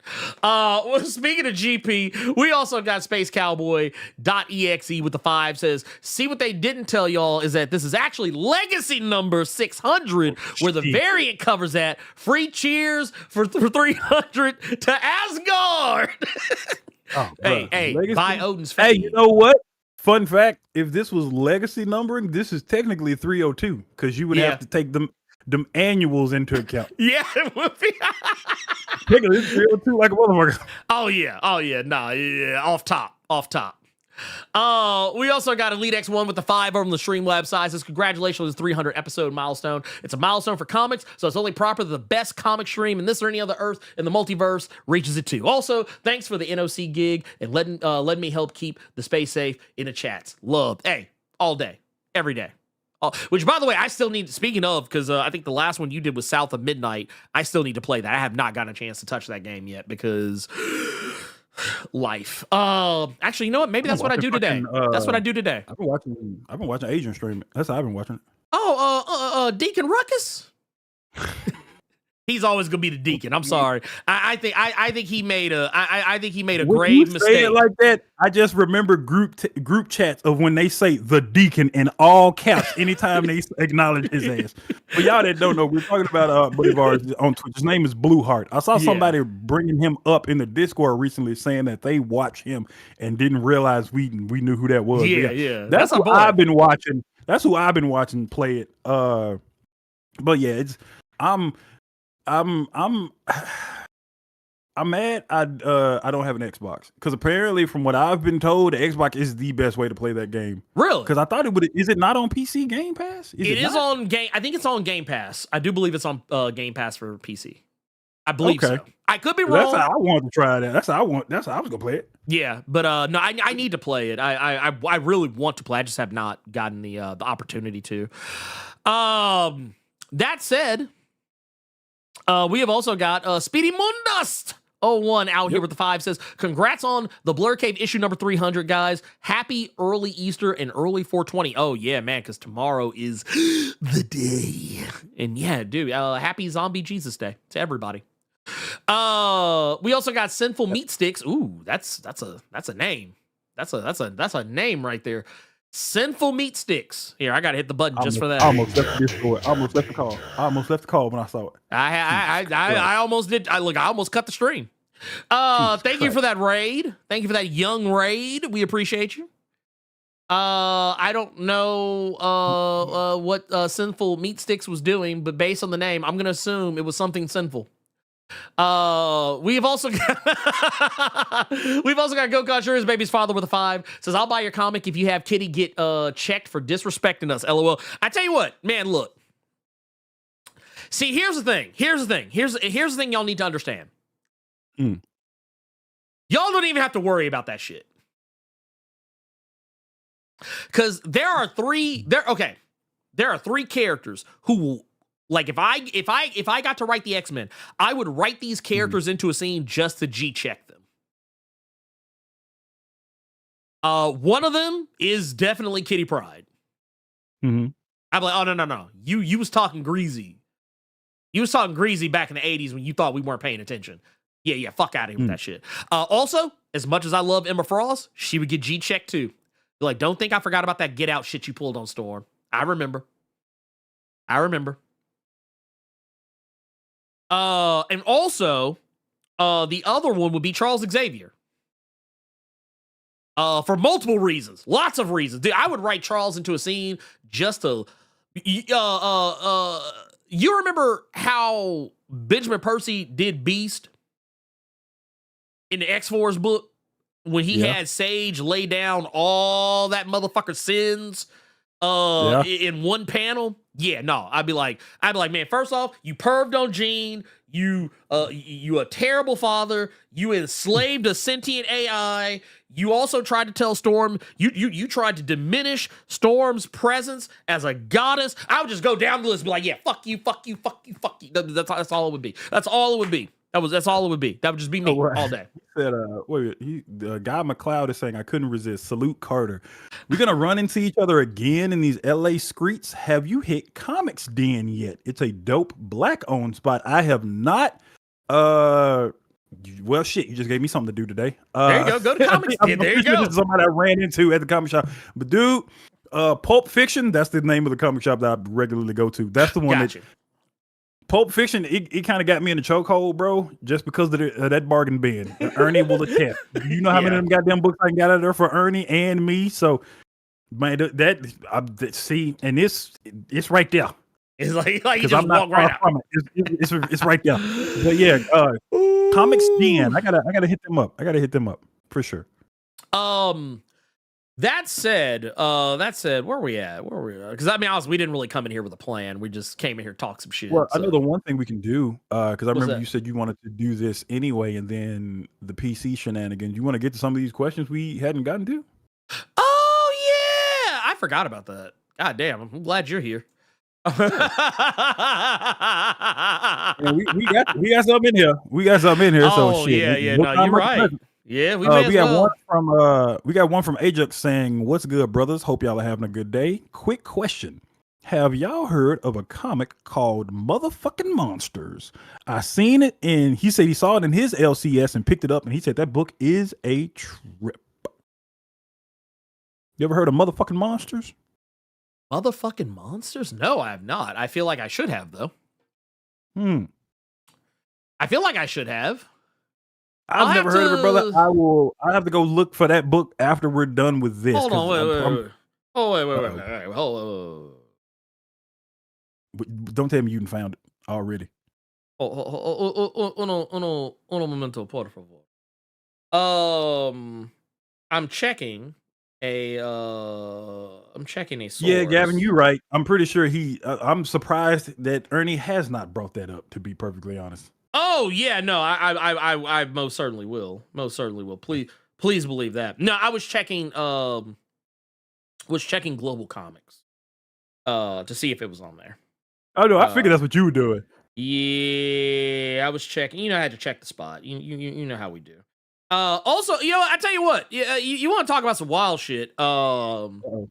I will take your motherfucking monsters and I will raise you. Plush. I was telling Carter about this book the other day. Yeah. When we had briefly talked about I was a fashion school serial killer. It was a previous book by the same team. Mm-hmm. That book is fucking wild.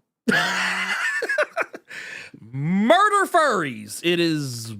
That book is out of pocket. I love it. I'm totally here for it. I'm also now reading another book of theirs called Plastic, which is probably one of the weirdest fucking books I've ever read in my life now. And that is okay.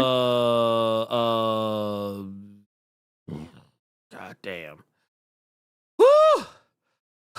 I'd never heard of these books before, but okay. Yeah. That'll be something I gotta look out for. I can tell you this much. Both Plastic and Plush, I'm reading them both on Global Comics. So here, I'm gonna leave that down there. Y'all do with that information what you will. I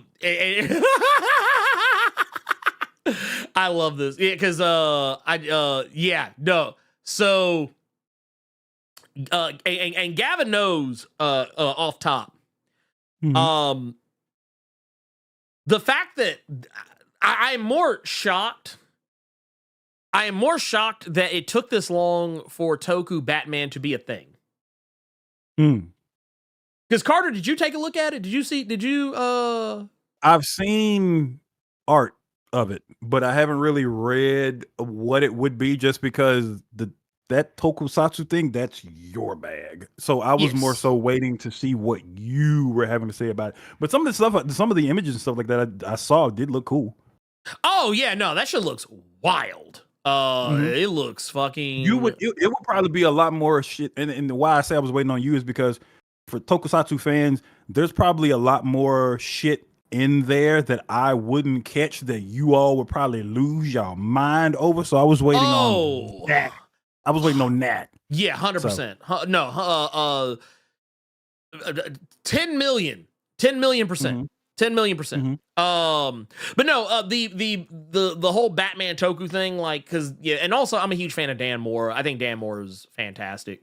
Absolutely goated for the like all the tokusatsu inspire stuff that I've seen him do. Not only that, if you read Once in Future, he has like a lot of the knights that show up. Or not all of them, but there's at least a couple of them that are very Toku inspired. I was like, bruh, let's go. Let's fucking go. But all that aside, I do think that when it comes down to it, with Batman and the just the overall vibes of it, all they got to do is, like, honestly, all Dan Mora has to do is just show up. You know what I mean? Like, I don't. As much as it would be really easy for me to just be like, oh yeah, he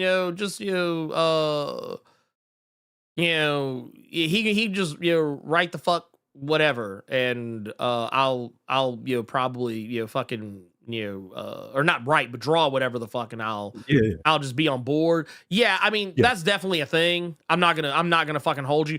I'll be brutally honest. The cover that everyone kept showing, that which I believe was this cover, or actually I meant to do that. It was this cover right here.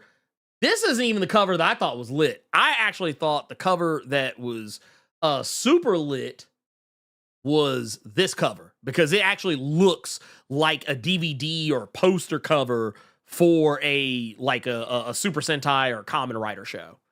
And dude, I will say this: if that motherfucker does the Kamen Rider if he does like the like the Kamen Rider pose where he's like, it's over. It's a wrap. It's a wrap. Also, I want him to have a jingle. Can he have a jingle? I want him to have a jingle. He has to have a jingle. For those who know what I'm talking about, it's more common nowadays in Super Sentai and Kamen Rider, but a lot of times when they transform, they'll have jingles.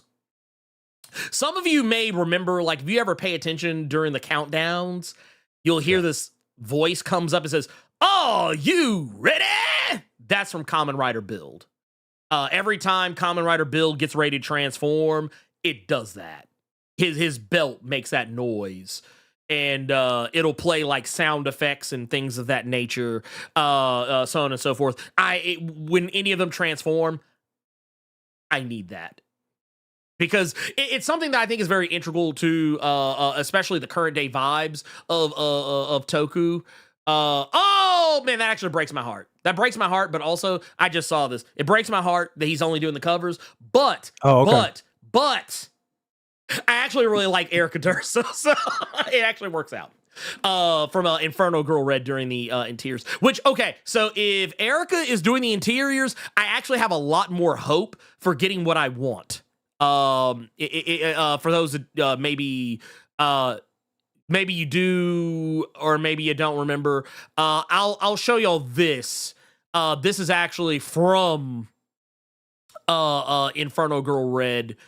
But whenever the transformations and stuff would happen, here, I'm gonna bring this up just so y'all can see it. Because okay, when they did Inferno Girl Red, they did this thing with the lettering. And here, I'm gonna pull this out just so y'all can see it entirely. So this was something that I really, and I'll be brutally honest, I actually stole this for something else that I want to do. But like, it reminded me of Kamen Rider 01 because everyone would always have these like quotes that would play when they made their transformation. Like it would be like something really weird. Like it would almost make no sense. But like when I saw this, I literally read it in the voice of the jingles for Kamen Rider 01, where it would be like, "The burning light of hope in the dark, Inferno Girl Red." Like that's how I read it. So I heard the voice in my head. So that is how I feel about that. So yeah, I'm a big fan of the jingle. And I want more of it. I want more of it. I need more of it. I need more of it. Oh, wait, was this, oh, wait a minute. I didn't see this. Brandon Thomas got a graphic novel for 01. Okay, so, and that's the thing, I have yet to read that shit, so I need to get on that. I'm bullshitting out here. Brandon Thomas out here writing Kamen Rider, and I haven't taking the time to read it. I feel like an asshole. But yes, Garo all day. Here's the thing. And see, this is how I think I could actually get Carter. Carter, you would like Garo. I think you would like Garo. Garo is tokusatsu, but it's not like, its target audience is not like children and young adults. It's way darker and kind of a fair sight more serious. Not to say that Kamen Rider and Super Sentai are serious, because they are serious. It's just that there's also a lot of trappings of lightheartedness that will disarm you from noticing how dark. Like I always tell people, like Kamen Rider Gaim is one of the darkest Kamen Rider shows. But you don't think about it because you're too busy staring at the fact that it's a motherfucker dressed up like an orange. So you don't pay attention to the fact that this story is dark as a motherfucker. Like, you too busy looking at a motherfucker with a goddamn tire wrapped around his body. You ain't paying attention to the fact the show kind of low-key, funny when you sinister. just, man, I'm telling you, Carter, that show is probably one of the most darkest shows ever, and it's really mature, and because of the books I know you like. Yeah, I'm telling you, you would love this show. Just ignore the fact that he looked like a big ass piece of Starburst. Like that's what I'm here. Yeah, no, seriously, I'm dead ass. Like, but no, Devondra said here, Fies is one of the darkest. It is actually Fies. Motherfuckers getting. Man said, ooh. Oh my god! Hey, look, that show off the chain. It don't matter that he looked like a pack of orange slices. I'm telling you, that show was fire, Carter. But no, it's funny. Fies is the one with the fucking flip phones. Motherfucker pull a flip phone out and be like, Yeah. It turned to fucking Kamen Rider. But also Gaim, Faiz, Ryuki, and Kabuto, they're all dark. They're all dark. They like don't go into that shit thinking you about to have a good time. Your feels about to get fucked all the way up. But Garo is darker than really all of them, and that's both figuratively and literally because most of the scenes take place at night. But it's also like there's blood, there's violence, there's sometimes occasionally nudity but it's literally a show that is not geared towards children, like on any level. Yeah, it's like horror action, which is crazy. But I will say this. For anyone that is curious. Yes. Will I talk about any of this on any level? Most like with the Tokusatsu Batman shit. Most likely.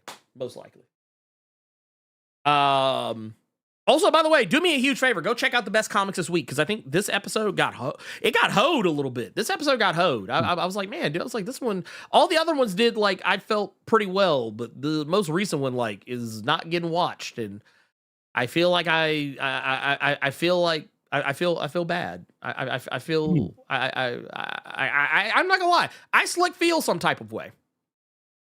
About this.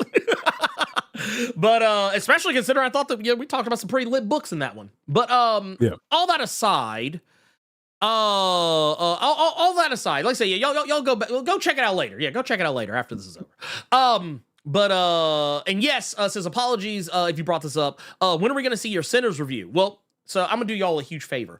I actually did a very brief Sinners review that I posted on Threads. I'm gonna post it here on YouTube here, probably after the show is over. But I will talk about Sinners here in a little bit, but it will be no spoilers. Just because, that Sinners is one of those movies you need to see it for yourself. I don't want to spoil anything of it. And I don't think anyone should right now. I think we should wait on the spoilers. Maybe next week I might talk about it in a bit more depth and detail. That said, what was the next thing we had in the Discord? Okay. Trap Got Thanos saying, "Good evening, unks." That's fucked up. And happy 300. With all the Marvel games announced so far, which are you looking forward to the most? It's a toss-up between the EA Iron Man game or the Blade game for me. Also, DC, fight back. How you letting Marvel wash y'all like this after you had a huge head start with the Arkham games? Here's to 300 more Ks and remembering to get those likes up or else John Morant will hit you with all kinds of Call of Duty kill streaks. Man. God damn. That's actually funny considering it's actually funny considering he got fined. I don't know if you know. He got fined $75,000 because I think he hit a 3 on the other team and he did that to him, like he aimed the scope at him, and they fined him $75,000 for that. I didn't know about that. No. Yeah, that was how it started. Dude, man, John need to stop, man. Like first he flashing guns. Now he doing finger guns. Like he needs to stop. A lot of people's arguments were you have other players who do that and they're not in trouble. So I get that point, it's because it's him. So it's like you gotta slow down. But because he got fined for aiming the scope, he had a recent game where he scored on somebody and instead of a gun, he took the pin off a grenade and threw it. See, I'm not gonna lie. I actually don't think that's honestly, I see why they fined him, but I don't think they should have fined him. I think honestly, because I mean, dude, let motherfuckers celebrate. Shit, like, what are we so fucking like cooked that we can't let motherfuckers? Dude, I'm pretty sure they're trying to go the NFL route where people call it the no fun league because there are fines and like deep ass penalties for when people are celebrating when they score in fucking football now. Yeah. Like, and the celebrations used to be like the draw of a fucking touchdown. Yeah. No. You know what it is? You know what it reminds me of? What was old boy got the brakes beat off his ass in UFC last week? The fucking Nazi dude. Yeah, there was some I know Nazi you're mother. talking about the Trump supporting white boy. Yeah. He got the brakes I know beat you- off his yeah, ass, okay. and the dude who beat him stood over him and started barking at him and like going, "Hoo, hoo," and like and started talking some kind of shit to him, and everybody got mad. And I was like, dude, wait, y'all are more mad at the dude like taunting. You're more mad at the dude taunting the Nazi than the Nazi. Yeah. The fucking Hitler apologist? Wow. I was like, we're cooked. We're That's cooked. crazy. That's crazy. But when it comes to games, honestly, I'm just waiting on Blade at this point. Yeah, Blade is Blade. the only one that has my attention. Iron Man, I'm more so on a wait and see. I want that Black Panther Captain America game. I'm also on a wait and see. Blade has my attention for sure because I enjoyed Dishonored from what I played of Dishonored, and I think it's also the team that did the oh god, what was the name of that game? It was the game that was in the Dishonored universe, but you didn't know that to the end with the black lead and the other black lady. The other game Arcane did, Deathloop. Oh Deathloop. yeah! Oh my Deathloop. god! Okay. So, You know why I forgot about that game? I did not like it. I felt really bad for it too because everyone's like, "How are you hating on this game?" And I was like, "I just didn't have fun with it." Yeah. So yeah, dude. Blade is the one that has my undivided attention, and then it's third person as well. So yeah, that game for sure has my attention, man. Not really much else on the video game swing of things. We got another one here. That Annihilus, the side scroller beat 'em up joint, Cosmic Invasion. I'm really excited for that. Yeah. I was excited for it, and then it said holiday season, and I got sad because I want to play that shit like yesterday. So yeah, but I forgot about that one. I forgot about that one. So yeah, that one is another one that I'm waiting on as well. Yeah. Did you see the character select screen for that game? Because you see how people are coming out saying like they are clearly using like Marvel vs. Capcom influences with that game. Oh yeah. The character select screen is damn near the 1-to-1 the Marvel vs. Capcom select screen. Wow, I'm here for it. Though. So I was like, that looks dope. I'm here for that shit though. I like seeing shit like that. So yeah, give me more of that, and I'm in. I'm fucking in. Okay. All right. Let's we got another we got another one in here. Yep. Was this oh, let me disable this so I can actually see people's names. Techido94 says what's oh wait, is this Oh, yeah, this is the right one. Okay. Yeah, no, I did it because I didn't want us to talk about it because I'm sick of talking about that disgustingness. But yeah, we can. Techido94. Yeah. What's up, y'all? So now the cat is out of the bag, and Mary Jane is the new Venom. My question for y'all is, now that she's Venom, what do y'all see happening with her going forward? Will she have conflict with Paul and leave him? Peter find out and confront her, and given the memories of previous hosts are in Venom, will she have a new view of what Peter goes through and has been through this whole time? I think those are all the above. Yeah, I like honestly, and really more the last one than anything else. Now I will say this: now that MJ has come a long way when it comes to understanding, Peter Parker's day to day, especially since the whole jackpot thing, more recently. But I think, and even when she was working with Iron Man, even back then, she kind of became like a little more understanding. But I feel like getting that connection to Venom, I feel like she's gonna learn a lot and maybe kind of see things in a different light. And I also hope that her and Venom which it kind of sounds like it sounds like it's not exactly all wine and roses, but I do kind of hope there is a little bit of conflict there as well. I don't know. But I will say this. I don't really care so much about the Paul aspect of it, but I do feel like there is going to be some thunder in paradise because Paul's already kind of acting funky about it. I feel like because it happened in the Tom Hardy movie, I absolutely seeing it happen for at least an issue. There's gonna be some kind of situation to where Paul's gonna get that symbiote at some point in this run. Paul is gonna beat Venom. That's what I'm waiting on personally. Yeah, that's what I'm waiting on, because I know it's gonna be hilarious. And the Rage, I don't even think it'll be Rage anymore. I think it'll be, well, duh. Like, I hope. If there is Rage, I'm cool with it, because I'm gonna look at them comments and I'm gonna send them to Ernie and we gonna laugh at stupid people. We gonna laugh our ass off. Please believe this that. question, honestly, it's all of the above, man. 100%. The next one we got here is actually funny, considering Ernie and I just got through talking about them this week. From Portal Man is saying, what are your thoughts on Valiant Comics merging with IDW?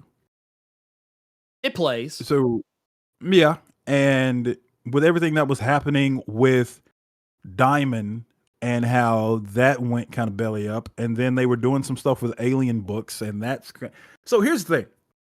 And it's actually funny, and I wish I could find the message because I actually want to read what Ernie said verbatim. Because I have the same sentiments. Here we go. When it pertains to Valiant, even though, funny enough, right now I am on a huge Valiant kick right now. I've gotten the Valiant bug again. That's probably what I'm going to go get when we're done with the cave. I'm gonna go get some more Valiant stuff that I want to read with Toyo Harada. But Valiant stay either on the verge or this per the Blerd Without Fear. Valiant stay either on the verge of shut or the verge of a reboot. I can't with them. Which is true. They either about to go belly up and shut down, or we finna get another reboot real quick, and then that's finna be kind of lackluster. Look, they gonna hit you with look. You know what it is? They are perpetually in a state of. I want you to put the word out there that we back up. They are perpetually. Yeah. They are perpetually on the verge. Which I'm not hating. I'm not hating. I'm just saying. Not at all, because the books are. It's true. Let me not say that. The books in 2012. That's what's on the shelf. Those were quality, and it looks like everything started to go downhill when the Vin Diesel of it all came. And then it's just, Valiant has, to me, just been a shit show ever since that movie bombed. So I'm hoping that with them being at IDW, and I now you all can correct me if I'm wrong, I thought the IDW deal was just to put the books out, because it looked like they didn't really have anywhere to get their books out. I just thought it was more so publishing more than anything. Well, it's kind of a little bit of both, I think. Okay. Because like what Gavin just said, merge with IDW, allow them to print more than 2 books a month, because that's another thing you don't get. And that was a big problem with me when I started to want to look back into Valiant, was just that it would take them ages just to finish one book, and that'd be the only series that they had out at that goddamn time. So if this is a case of now they're able to get more books out there, maybe get better creative teams on these books, because Valiant for sure was somebody who they had really solid rock stars with your Matt Kents and Jeff Lemire's and Fred Van Lint and James Asmus. Shit, Jody Hauser with Face, Denny Camp, you know. Yeah, that fucking God, almost. Was it Bloodshot? I think it was Bloodshot. No, it is, but I almost said Death Blow. But no, his Bloodshot was good. It was really good, because it was the first time in a long time I'd actually, because I'll be honest with you, I used to not fuck with Bloodshot like that. I used to not fuck with Bloodshot like that. I literally bought them because them 2 deluxe editions of the whole 2012 run, they only got bought because they were $15, Ernie. That was the only reason they got bought. And then now I'm reading them, I'm like, damn, this kind of good. Yeah, I mean, it's, well, because the thing is, and this is also why I'm never surprised when Camp goes into his message bag on Ultimates, is because I read that fucking Bloodshot run. I was like, look, every issue of Ultimates thus far, for them, I think with the exception of that one issue where Hulk was beating the brakes off everybody, except for that one issue, every last single one of the motherfuckers needed to have this with it. Message.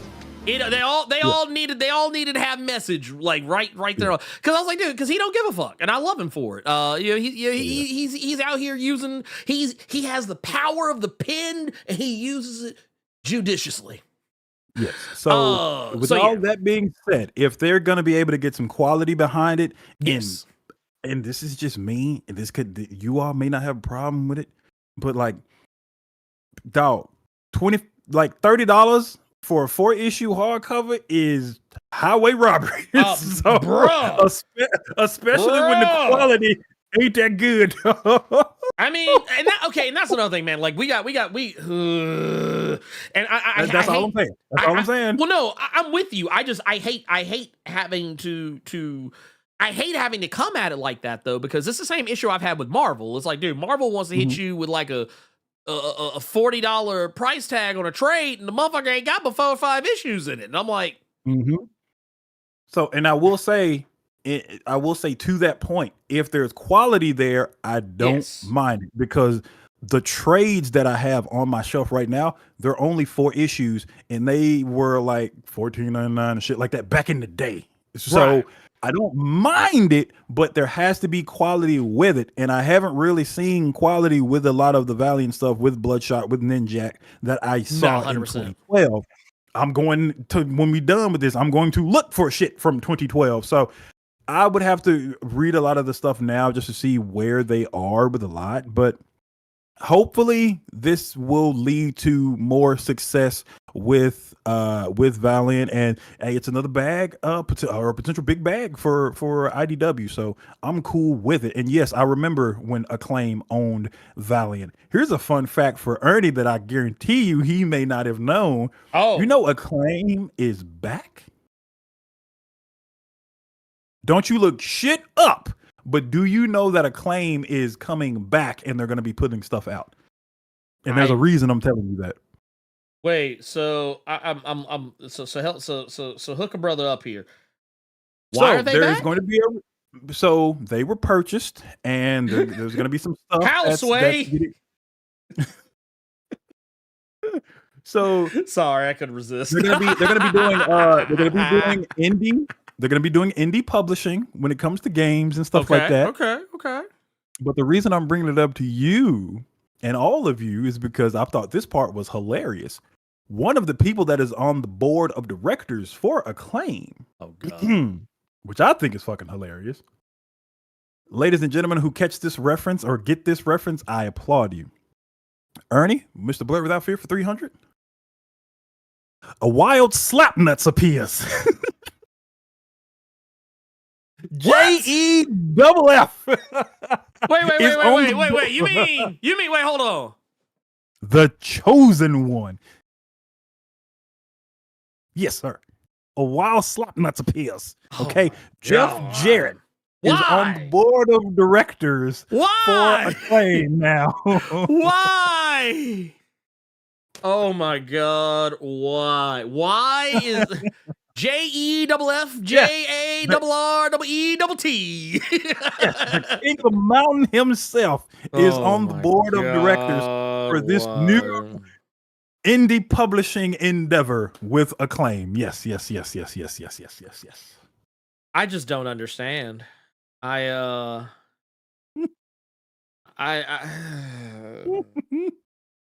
can't. I like honestly, I can't even at this point. So I'm just not. Yes, you can. Yeah, hey, Ernie. Yes, you can. I can't. Don't piss him off. Did you catch it? Okay. Don't piss me off. Don't let him bring out the acoustic equalizer. God damn it. Oh my God. You know what? Fuck it. Yeah, why not? Why not? Cause anyway. Okay, look. Let's look at, he already want to go back to the question. Okay. Let's go back. You know, that boy is in fear of the Kingdom Mountain. Evening, Blerd. It's been a rough week, but I made it to the weekend. Hope you're doing well. My question to you is, well, this is on the 5th. Hopefully everything has gotten better in these 10, 11 days. My question to you is, what pet peeve, I knew what you meant, but I'm going to read it like you typed it. Spell check, gotcha. What pet peeve do you have when it comes to how comic books are made. I know one of mine is when they make the letters almost the same color as the dialogue bubbles on the same page. It makes things frustrating, especially if you're really getting into the story. What's pet peeve of yours, big dog? Man, this is gonna make me sound like a fucking heathen, but I don't like seeing walls of text. It always comes back to Hickman. It really does, doesn't it? Like, and here's the thing: it's not that I don't like reading. I want to make something very clear here. It has nothing to do with the fact that Blerd Without Fear hates reading. No, it has nothing to do with that. It has very, very, very, very, very nothing at all to do with that. Like on any level, I promise you, it has nothing to do with that. However, when I open up a book, and let me see if I actually here, let me pull up this let me pull this up. And you know what? I want to make something very clear here. It has actually made me incredibly sensitive to this when I'm writing scripts. When I'm writing my own fucking scripts. And I'll show you what I'm talking about. Here, let me scroll all the way down. Or actually, you know what? Here, there's actually a better one. There's actually an even fucking better one, because I actually distinctly remember a particular scene that we looked at. Yeah, this shit right here. Okay, yeah. This is the one. This is the one. When I see this shit right here, no, I'm putting the book down. When I see it to show up on YouTube. Yeah, look, when I see this shit right here, I'm putting the goddamn book down. I don't even want to. I'm like, no, stop.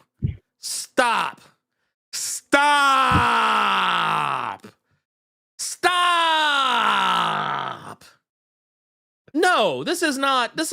Look, a genetic freak wrote this. Okay, a genetic freak wrote this. Oh, man. I don't want to see this. That boy said he almost threw his damn phone across the barbershop looking at all that text. Look, Gavin said if we're being real, hard say. You know what makes it funnier? That wall of text, and then the next panel, he's not saying nothing. Motherfucker was so exhausted from writing from all them letters. Look, and here's the thing, because you know what? Okay, and because I have spoken with letterers about this, I just want to point something out. So, and Gavin, feel free to check me on this if I'm incorrect. But a lot of times when you're drawing these panels, and this is something when I kind of first made my attempt to draw my own comic, something that I got talked to about was that the composition was good. However, I didn't leave enough space for the word bubbles. So if word bubbles were to be placed, it would be a situation where the word bubbles would probably cover up a lot of the art. And it's why I have started being hyper cognizant and careful when I write a script, not to have too many fucking words going on. Like, try and find shorter ways to say the same thing, or find ways to put stuff elsewhere. Like this right here, I promise you. Pepe Larraz. This is we're talking about if I remember correctly, I think this is Pepe Larraz. But yeah, or is it RB Silva? Shit, I always get them mixed up because sometimes the shit looks vaguely the same to me. But that said, whatever the case is, I guarantee you that motherfucker say, yeah, I ain't drawing shit in this area right here. In that area right there where all the words are, I guarantee you, they ain't shit there. I promise you ain't shit there. Nothing important. And here's the thing, I guarantee you, half of this could have gone to that next bubble. Oh, Valerio. It's Valerio. Thank you. Yeah, it is Valerio. I don't know why. Anyway. But my point remains the same. I would be mad at a motherfucker. I would be mad at a motherfucker if I was the artist on this book. Mad at a motherfucker. Just put some shapes. Look, and here's the thing. Look at all that empty space right there. Actually, here, I want to zoom out just a little bit, just so y'all can kind of see what I'm talking about here. I just want to zoom out just a taste, because I want y'all to be able to see the whole thing. Look at this panel. Look at all this negative space. I mean, there's stuff here, obviously, but like, look at, you could have taken at least 2 or 3 of them bubbles and dropped them like right there. Now, that said, I get why they didn't, because the way this panel is meant for comedic effect. This panel is meant to be empty because they wanted to be a situation where there is nothing said, but I'm just saying that you still could have moved some of this over here and it wouldn't have looked as bad. But there's a reason why you'll hear a lot of people tell you that nobody really pays attention to who letters a book unless the letterer did something wrong. And I'm not even blaming the letterer for this. I blame Hickman for this, because that is a verbose motherfucker. Love him to death, but he is a verbose son of a gun. Okay? But yeah, that said, you can always tell when a novelist writes a comic, because it's always going to have way more words than what's necessary. You can tell, like, because Ta-Nehisi Coates was like that on Black Panther at first. That's why I have yet to open that book, because I fell victim to that. Yeah, and I went right back to Bitterroot. Close that omnibus. That man opened that shit up and pulled a Homer Simpson. He just slid back into the bushes on that one. I have yet to see T'Challa, and I'm just seeing just novel. I went back to them sangriers so goddamn fast, boy. Man, what you said. Because here's the thing, and it's not bad at first in the in that opening arc. Like the opening arc, he's actually pretty tame on how much text you see, but once you get into the next couple, yeah. Let me ask you. Ooh, what you got? Because this is a question. I'm gonna take. Let me incorporate my question into the Discord question. I'm taking mine and putting it in. With you saying that, because I've been staring at that damn omnibus recently, and I keep wanting to pull it out, but I keep thinking about just that part of it. And I remember that apparently Marvel just said fuck it, and they released a trade with the entirety of the Intergalactic Empire.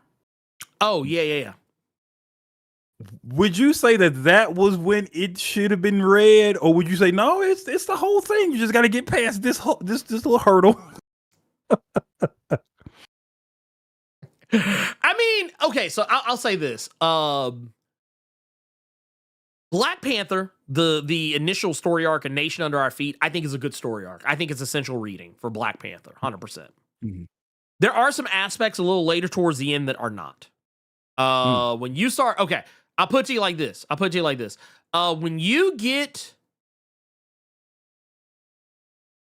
okay, here it is. This is where I'm gonna hit you with some wild shit, and some people are probably gonna be angry at me for saying this. I feel like once you get to the end of issue, where was it? Okay, so there's a point where Black Panther starts tying into, I think, was it Secret Empire? I think there's a point where it starts tying into Secret Empire. Becomes less about what's going on in the main plot and kind of becomes more of a Secret Empire tie-in. And it's roughly around, I think, Black Panther number like 13 or 14. I'm double checking myself here, but yeah. Once you get past like issue, let's see here. What is 13 the one where? Okay, yeah. Okay, here it is. So after issue 12, you can stop reading. You can stop reading the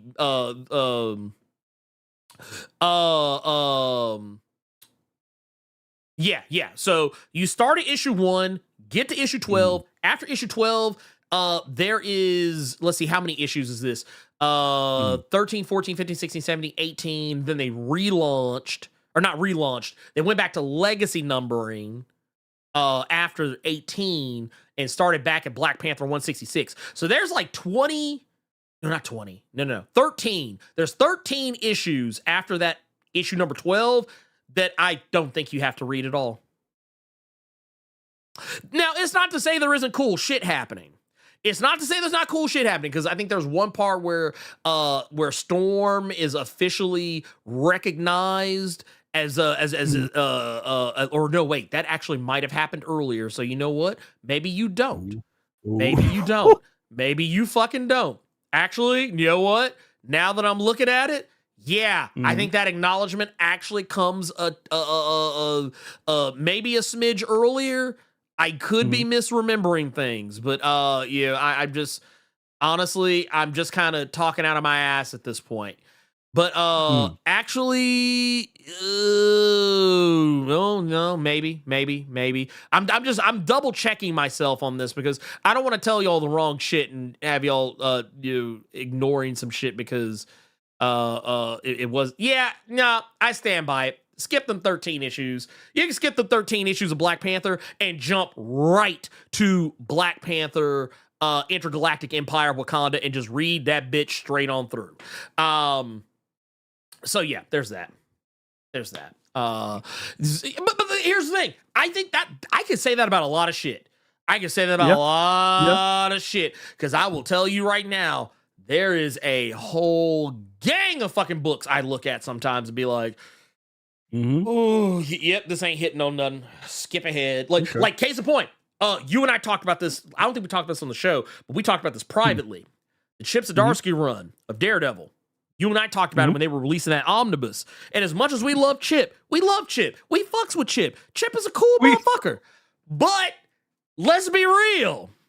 Trying to figure out, okay, we don't fuck with this part, so we can technically just get this Omni right here and get this hardcover and then just get Devil's Reign and stop. Like, we ain't got to read nothing else. Or if we ain't picky like that, we can just get that first omnibus, get this trade, Devil's Reign. And just sit them hoes next to each other. Because, I mean, I'm not going to hold you. I love the Chip Zdarsky run, but I'll be brutally honest. I think before the relaunch was better than what came after the relaunch. Bro, y'all don't get, that was like a 2-day conversation, 2 or 3 day conversation of us trying to pinpoint, okay, which one do we can get this one. Do we have to get it in an omnibus then? Because we could just get this as a hardcover and then just get then we could just get that Dude, honestly, you know what?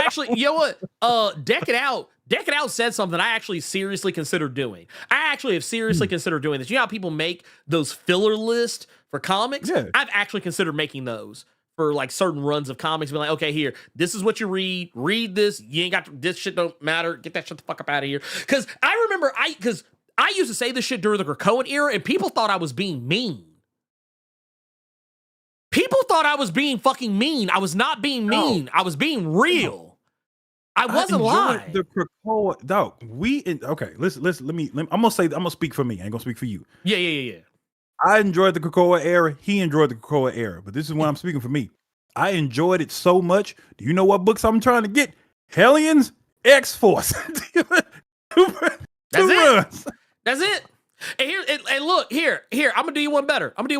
Because everybody was like, oh, Blerd, you just don't like Krakoa. You're just like, no, I like Krakoa. But let's be real. Not every book was important. Because I'm gonna tell you right now, that main X book, when Hickman was on it, it was not essential.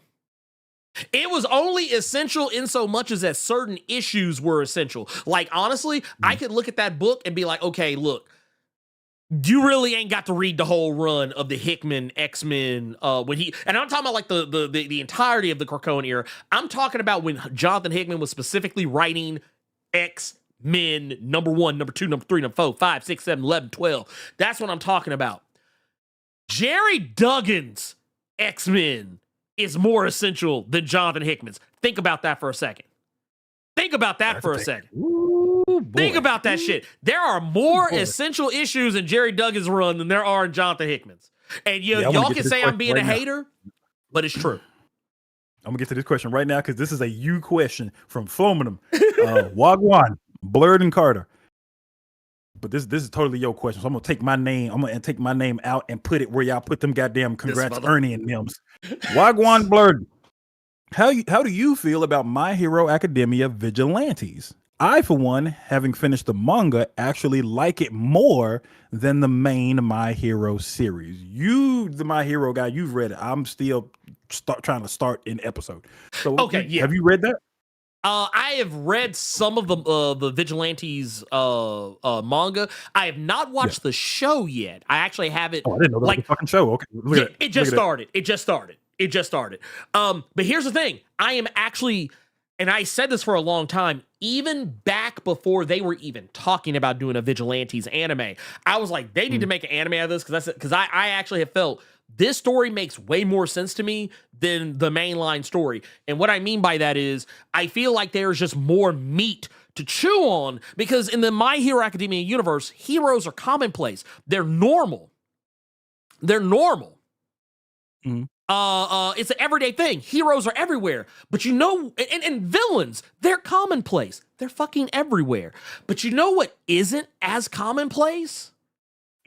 Unsanctioned heroes. And they gave us a taste of it in the core My Hero Academia series when like Deku and them would be doing shit when they weren't supposed to. But I was like, what about people who legitimately are not sanctioned heroes? That is a story to tell. And I feel like that to me is more interesting than any of the other shit that's gone on like over there somewhere. And I'll be honest with you, I checked out on the My Hero Academia manga as well. Like it's one of those things that like I think it's a good manga, but just like anything else, man, you know how when Two-Face in The Dark Knight said you either die a hero or you live long enough to become the villain? Manga is the same way. You either end that motherfucker early and go out on top, or you run that bitch long enough that nobody fucking likes it. Okay. And I'm actually shocked One Piece hasn't gotten there yet. Cause that's kind of my thing. Like when you get to when you get to a point in your story where motherfuckers can literally say, "Yeah, we're about 1,000 some chapters in, and we still don't know what the fuck the titular thing is." Like when you can say that, come on now, okay, all right, whatever. I do also want to point out too. It's why I'm glad certain anime or not certain, but certain manga are like. I think there's something to be said for a manga that doesn't run 400, 500, 1,000, somehow, whatever many chapters. I think there's something to be said for being concise. Like, because I was... okay, so when I was formulating a plan for a manga, I wrote out like a whole arc sheet. I basically what I did is I did an arc outline. I basically said, how many arcs do I want to have? And I did, and I kind of like, not a hard number, but guesstimated how many chapters would it take me to get through an arc. And I started looking at it, and I started using other people's, manga as kind of a canary in the coal mine to know, like, if I'm running too long. And what I noticed was, I was like, man, you know what? There are some arcs motherfuckers put in their manga. Yeah. Just to, okay, you know how when you watch an MMA fight and the fighters aren't going hard, they're kind of hanging back, throw a few punches here, there, but they're not really like attacking. And then you notice when you hear that, because they know the round's about to be up and they just start going hard because they know they got to finish strong. A lot of mangaka do that shit. They'll give you an arc. And that arc ain't shit. Yeah. That arc ain't hitting on nothing. But you reading it because it's your favorite manga series and you just going through the motions. Same thing we do with American comics. We do the same thing. Kind of like American comics do it all the time too. We just don't. For whatever reason, it's because we lionize anime so much, we don't call it out as much in anime and manga, really, more specifically. But like when you get that one arc where like ain't shit happening, and we because DC used to do that shit. DC used to be real bad about that shit. They would do a thing where like, all right, we got 5, 6, 7 issues. All right, that's the arc, and they'd hit you with like 1 or 2 issues of some bullshit. And sometimes it was good, but you knew that it wasn't, essential to anything. Okay. That's what manga does a lot. So like when I went through, I was like, ooh, you know what? I don't think every manga needs to have this particular type of arc. Or how about we not retread arcs? Because manga does that shit a lot and people do not notice it. But yeah. Okay. Hunter x Hunter, thank you. Hunter x Hunter. Yes. So these last two questions, yeah, one of them you're gonna have to actually dig deep in your brain for this one because it's very specific. But the last question is actually a really good question. I want your take on. But okay, this first one is from I Am Gregor D. He's saying props and praise, brothers, and congratulations on 300.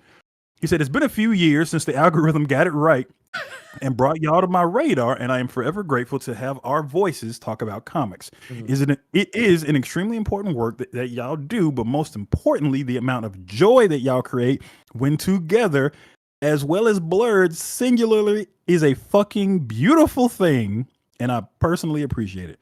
My question to you both, in honor of your 300th, off the top of the dome, even though this question ain't that, can y'all name y'all favorite 300th issue, i.e. Amazing Spider-Man 300? Anyway, embrace your heart, protect your peace, and get those goddamn likes up. Multiverse 5011 out.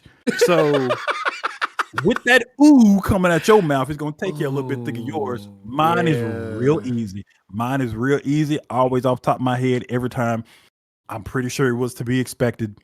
But my favorite 300th issue, Spawn 300. What happened? Wait. Remind me what happened in that one, because I don't.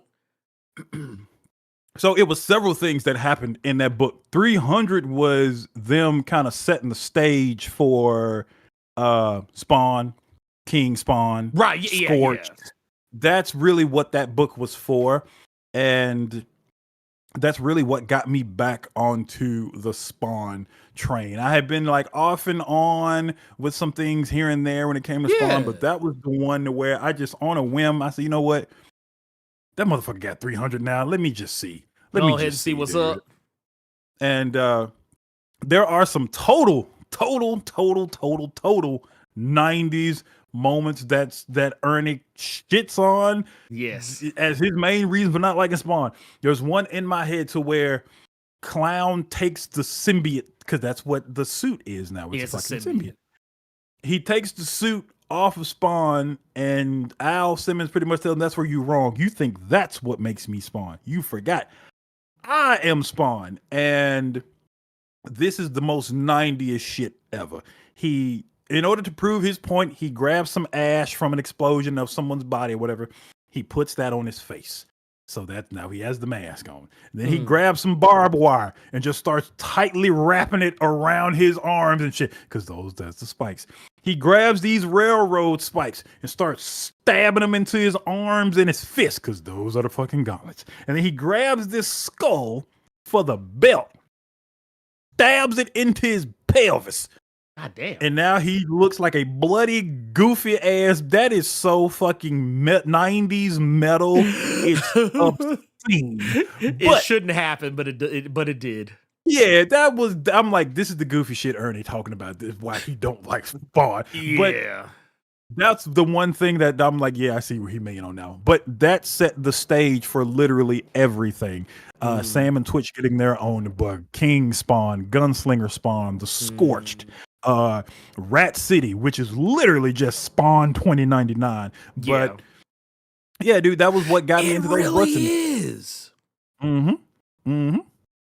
That's what got me into those for sure. Spawn 300. My answer is not going to be anything because surprising. I would have said Amazing Spider-Man 300, but just to differentiate, I'll say Daredevil 300, and largely because it's a double-sized issue where most of the fight. Or most of the issue is Daredevil and Kingpin beating the brakes off each other. Like, I'm talking like you know what it is? You know what it reminds me of? Y'all remember that old Rock versus Mankind Super Bowl? The street fight? Yeah, the street fight they had. The one that was on Beyond the Mat? Yeah. Oh, no. The one that they played during the halftime of the Super Bowl. Oh, I think it was like a last man. I think it was also. I think I was thinking it was a Falls Count Anywhere or something like that. But but basically they fought like it was literally they went everywhere. That's that fight between Daredevil and Kingpin. That's the type of shit I would love to see on the silver screen or on like Disney Plus or some shit. I would love to see a fight where that shit starts in one place, and by the time you get to the end of the episode, they done gone to 20 other places. Them motherfuckers done left the mayor's halftime heat. Thank you. That boy said he want the Daredevil Kingpin fight to start on Disney Plus and end up back on Netflix. Man, right? Like, dude, and that's the thing. Like, they literally, the fight starts in one place. I think, does it start? Where does it start? I'm trying to remember exactly where it starts. I think it starts at like a bus station or some shit or whatever the fuck, and then winds up on a bridge, and then winds up in winds up in the water, and then winds up in an alleyway somewhere. It's like literally, the motherfucker, they like literally, you are watching Daredevil. Also, this is why this issue is also one of the reasons why I always tell y'all, Daredevil, when he got the bloody smile, here, I'm gonna pull this up. When Daredevil got the bloody smile, that's peak Matt Murdock right there. That's not even Matt Murdock no more. That's Matty Schmurder. That's Matty Schmurder right there. That's Matty Schmurder. Let me tell y'all something. If I was a criminal in Hell's Kitchen and I saw that shit, I see a motherfucker bleed at the mouth looking at me like, come on. Yeah, give me some more. Give me some more. Dude, no. Fuck that. I'm out. Matt, yeah, you're right, Matt. He got that goddamn devil in him. He got that. Look, the Murdoch boys got the devil in them. I'm telling you, that's Matty Schmurder. That's Matty Schmurder right there. But no, when you like just to kind of you put a finer point on it. This ain't nothing but was it? I think this is like it was a double-sized issue. So we're talking like I think close to 40 pages. I think we're talking like close to 40 pages of just straight up smackdown, brawl for it all, style shenanigans. And I fucking loved it. I thought like that's actually easily one of my favorite issues of Daredevil ever. And it's largely because it's a fucking fight. Like you see this shit like these motherfuckers like even when Kingpin think he done got away, Matt like no, get your ass back here. Get your big ass back here, boy. We got to scrap. I ain't hear no bell. Like you see this shit right here, like motherfuckers literally fell through a plate glass window onto a fucking pool table and some shit. Oh, wow. Like Lord, these like I'm talking about. It's literally like you know what it reminds me of? It reminds me of the first episode of Daredevil Born Again. Where that part where Bullseye and Matt, they done fought so long, these motherfuckers are gassed. Where they like, like Kingpin getting up kind of slow, like, whoo, them punches ain't connecting quite as flush. Matt, he ain't them cartwheels. Kind of half-ass after a while. Oh shit. Yeah. Here.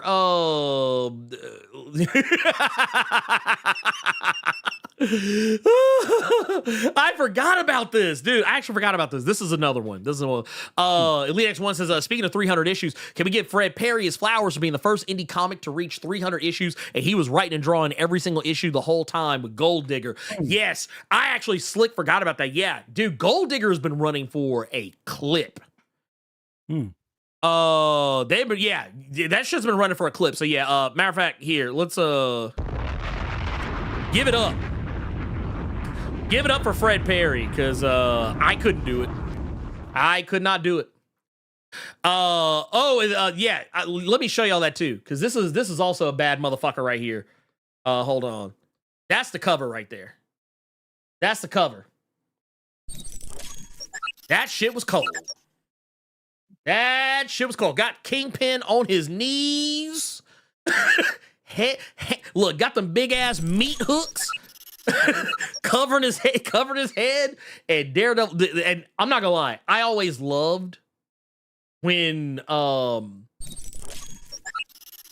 Daredevil gets drawn like this, where it almost looks like there is no opening on the mask, but the shadow kind of comes over, so you just see the teeth and the eyes. That right there, that's peak Daredevil.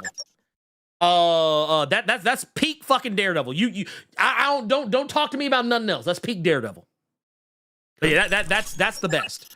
That is the best. Okay. But I will also say, just to put a finer point on it, if any comic that can reach 300, that's a landmark. Yeah. So especially in the indie scene. So yeah, Fred Perry, big ups. Let's get this last one. This Last Levester. question. Levester, the court jester, saying, "Happy Saturday, Blerd and Carter. Congrats for reaching your 300th show." Here's my question: as a fellow writer, how do you feel about using AI like ChatGPT in helping tone up your story?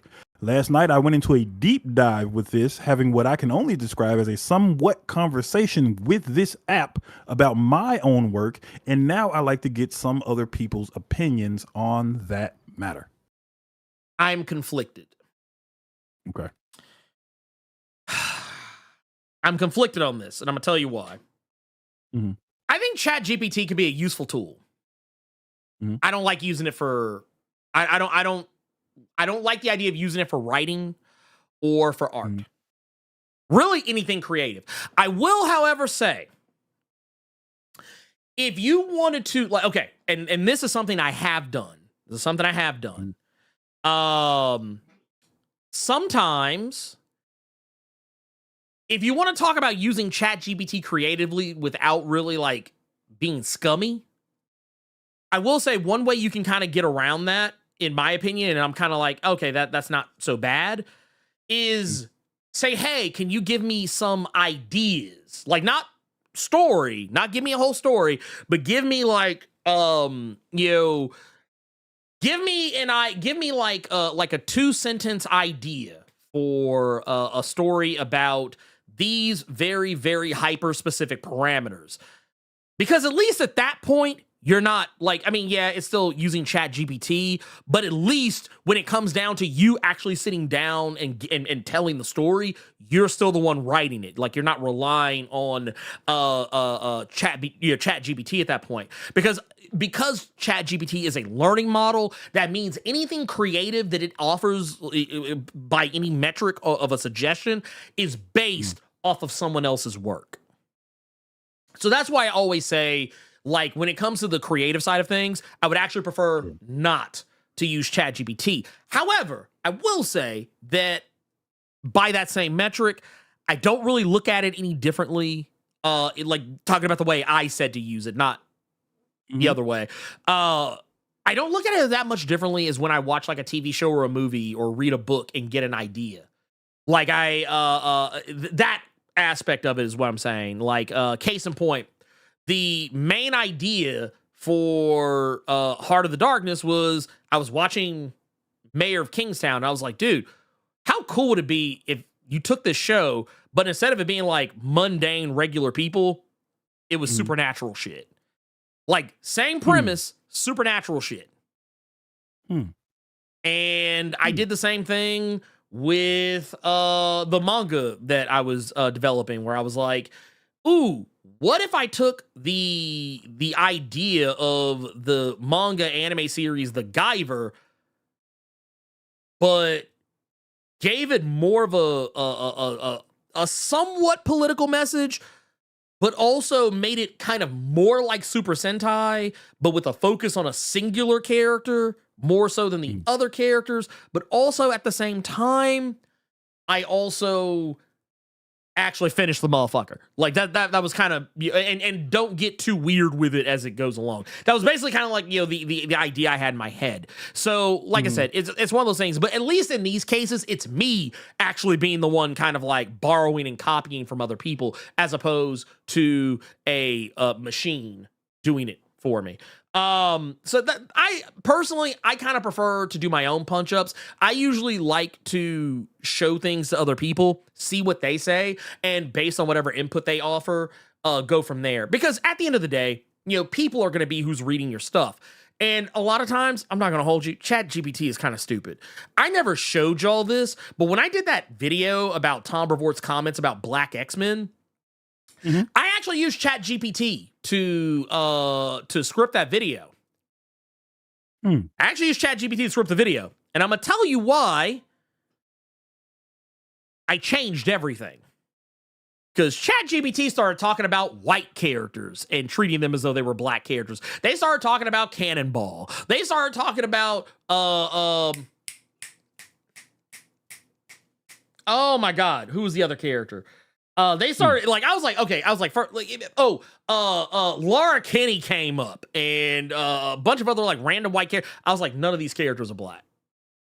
So I used it as a template for what not to talk about instead. Now, I will say it was good for grabbing notes on the stuff Tom Brevoort said, because that stuff is all out in the public and is able to be sourced. But like when it came to actually like when it comes to ChatGPT actually knowing anything about comics, it only knows so much. So I just basically said, hey, give me all the broad strokes on what Tom Brevoort said and give me all the sources for where I can look for notes on what he said and I can source these things. And then everything else was me. Like the actual information about the characters is me. There you go. It doesn't do a good, like, and I want to make sure I'm clear when I say this. I am very anti-AI when it comes to creativity. I don't think you should use it for creativity, even if it's in a harmless way. I think that you're always going to be better off leaning into the human element because it's, I don't know, I feel like mistakes and oversights enhance what you do. And maybe a machine doesn't. Look, I respect our AI, our artificial intelligence overlords, but an AI doesn't get humor the way that we do or get sadness the way that we might. And, you know, there might be, there's something to be said for maintaining that human element. And I actually 100% agree. I agree 100% with Gavin on this because it's basically the reason why I say it's not something I would rely on is because he says it's a slippery slope. Once you invite it into your process, even in my new part, readers will only ever assume it did more than you want them to. Once I know you're using it, I can't trust. And no, that's why I say don't use it. That's 100% why I say do not use it, because the second word gets out that you did. Okay, case in point. And Gavin, I'm gonna apologize ahead of time because I know I want to make sure that I want people to know I ain't talking shit about your boy Greg. I know Greg is a nice person, and I'm not trying to be mean. But think about compare this to the Greg Land of it all. The moment word got I remember when Greg Land first hit the scenes, people liked him. Like people loved his art for the most part. But the second word got out that he used pornography for reference material and would trace porn for certain shit, that motherfucker hasn't lived that shit down ever since. Now, I'm gonna go on a limb and say he probably doesn't trace porn for everything. But now, whenever you read a book with his art in it, you're probably thinking, just like me, wonder where this came from. Look, 20 years, like Gavin just said right here, 20 years later, motherfuckers are still giving that motherfucker shit about it. Hell, we still fuck with him about it. Though, granted, I do it more out of jest than anything else. But, it just, the thing is, and it's got to the point now where Greg has even leaned into it to where he's referencing his own shit. I have seen books more recently with Greg on art, and you can literally see him recreating scenes from some of his best panels and covers. You can see that shit. You can see that shit in the comics he's doing now. He's referencing. He just basically took the one shot he did of Jean in that one issue where she's in the dark Phoenix fit. She's got the hand. Yeah. Oh, okay. Yeah. It's at this point. It is what it is. But that all that aside, you got to be careful. You have to be careful. And I'm gonna be brutally honest with you. I don't think you should ever. And then this right here, actually, because this is basically the heart of it. Gavin said, the thing about the AI bros is that they want the machine to do the part that real artists are actually enjoy doing. The creating part is the fun, but they don't get that. And that's the thing. They don't care about the art of the matter. They only care about the end result. They don't give a fuck about the therapeutic part of drawing a picture or the frustration that you can get in not getting something right, but then ultimately trying to work your way through it anyway. Or the little imperfections that come up in your pieces because you're fucking human, not a fucking artificial intelligence. They don't get that shit. And they never will. All they want to do is say, look what I made that they didn't actually make. That's all they want. And that's what it honestly comes down to. And I can't get jiggy. I can't get jiggy with that. I can't get jiggy with that. Because even if I think my art sucks, it's mine. It's mine. It doesn't belong to ChatGPT or Midjourney or whoever the fuck. It's mine. I did that. And I tell other people too. The greatest advice I've ever gotten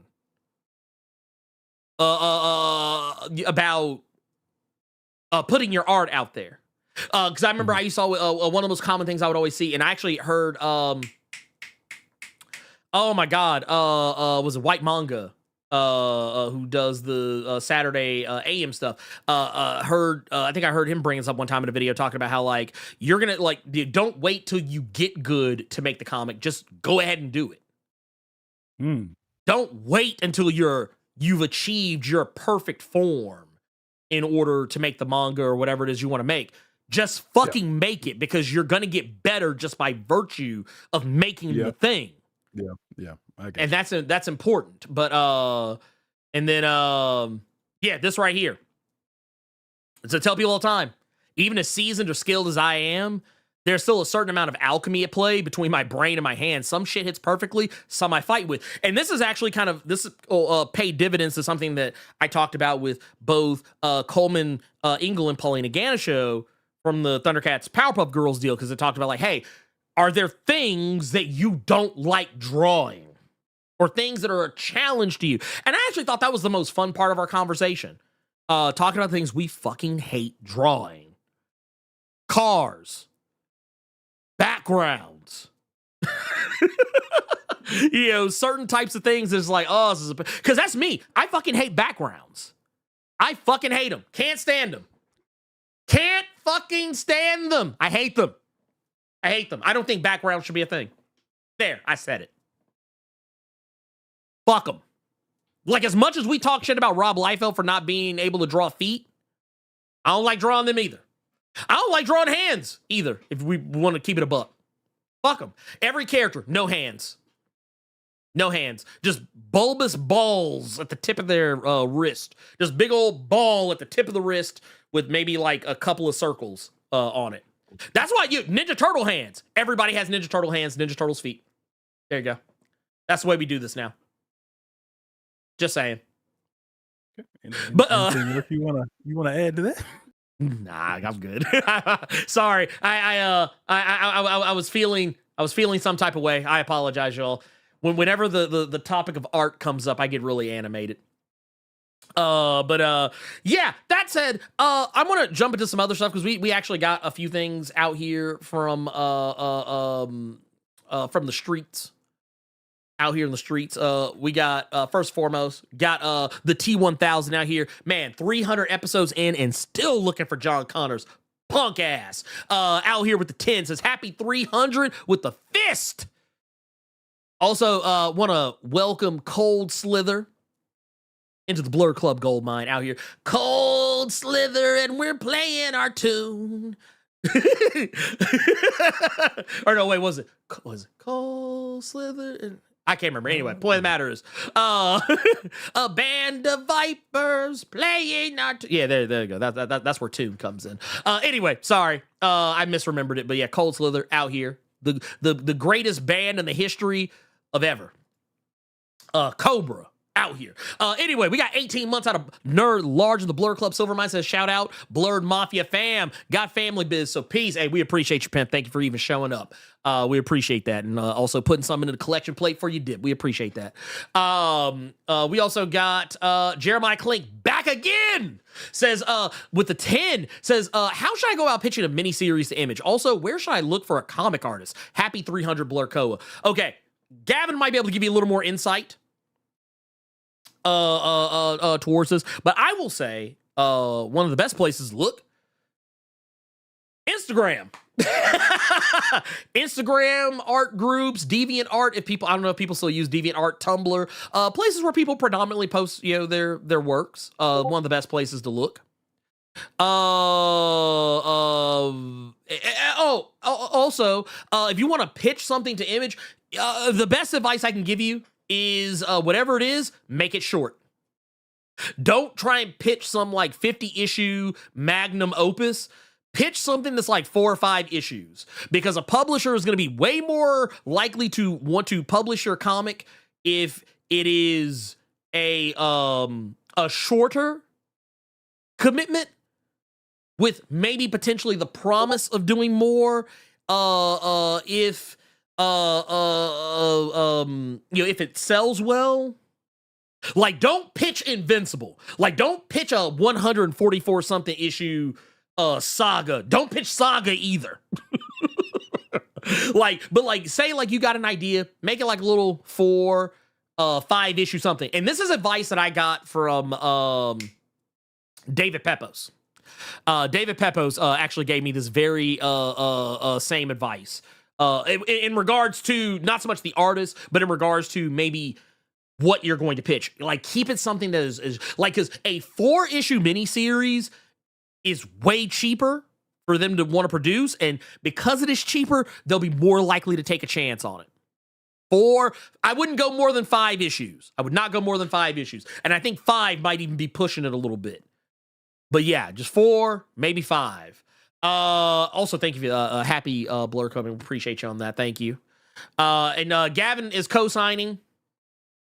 Gavin has co-signed. Any number of social media platforms should be loaded with artists to reach out to, and that's why I say all the time, I follow a lot of people on IG, Threads, used to follow a lot on Twitter, but I'm not on there anymore. Facebook, not on Facebook anymore, but I used to go Facebook groups and I would just stalk people's art pages and be like, ooh. And also not just artists, but letterers, color artists, all that stuff. So yeah, you can find all that shit's right there, but I will also say, be very open and honest about what your budget is.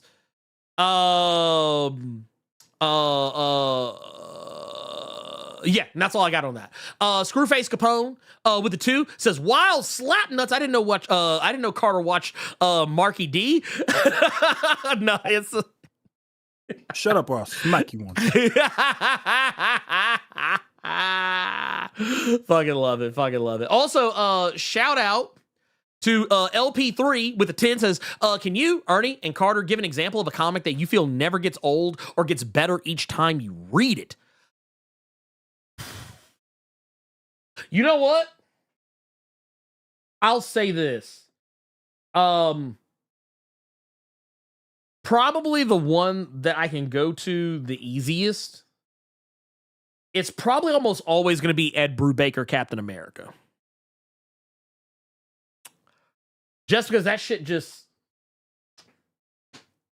I don't know. It just always gets better every time I read it, I feel. Okay. What about you? I feel like that answer should be very obvious to people. Oh. If it's not for everybody on Spotify and things like that, it's clearly just Wonder Woman Dead Earth. Yeah. He's always going back to that. Always. That, honestly, no shit. Savage Avengers, honestly. By Jerry Duggan. Yeah. It's hilarious every time I've gone back and reread that shit. Just it's Conan. That's what makes me laugh every time. It's like all these different characters and Conan. So yeah, but just out here for no reason, just Conan.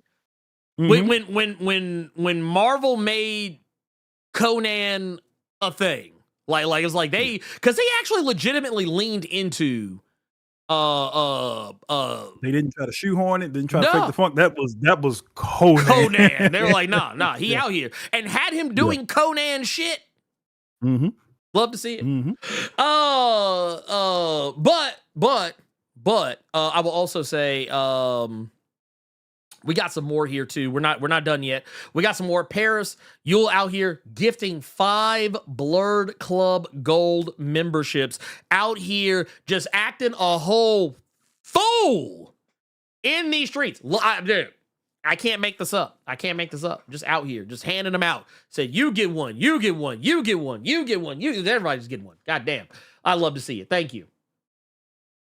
We also got the infamous Mike Manhattan with the 5. Says, which comic movie has a better chance of getting made? Spawn or David Fincher and Tim Miller's The Goon? Oh my God. Also, top 3 non-superhero comic book movies. That I can answer pretty easily. Because one of them is going to be Road to Perdition.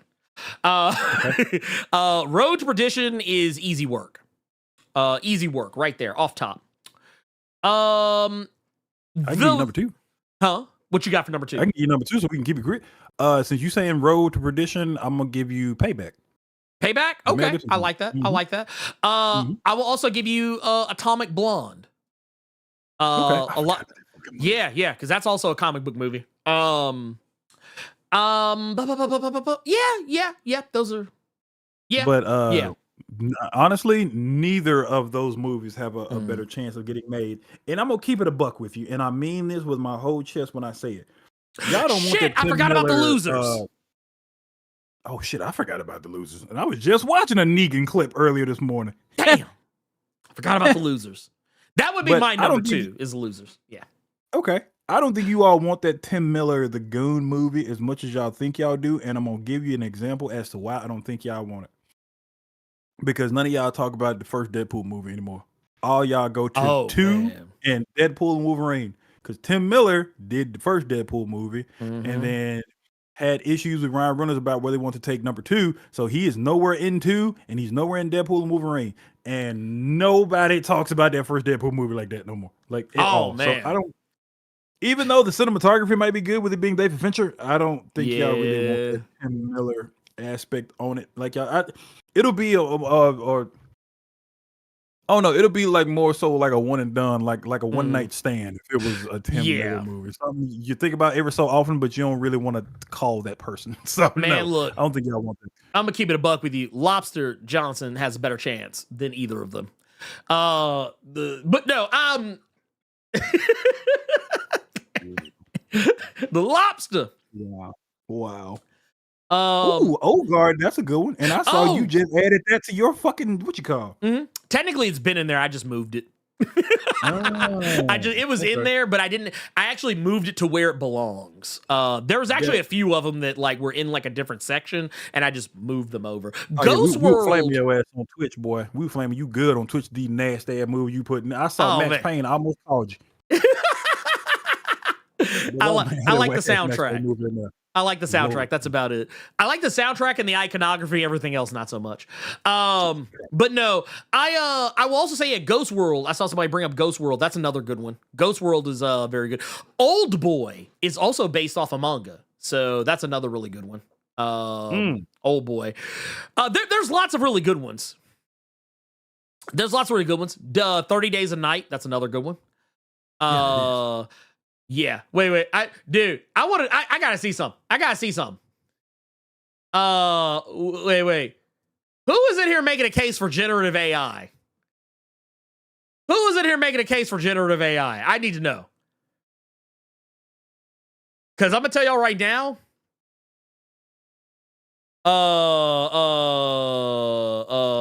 Because oh no, don't do it. Because I'm gonna tell you what, you want copyright. You do want copyright. Trust me. Yeah, you want copyright. Because if you don't have copyright, you ain't getting shit. I'm not putting my shit out there for everybody to use for public consumption. Fuck that. I present to you the superhero Butterfly, who is public domain, and thus nobody uses her. Yeah, you got to protect your shit.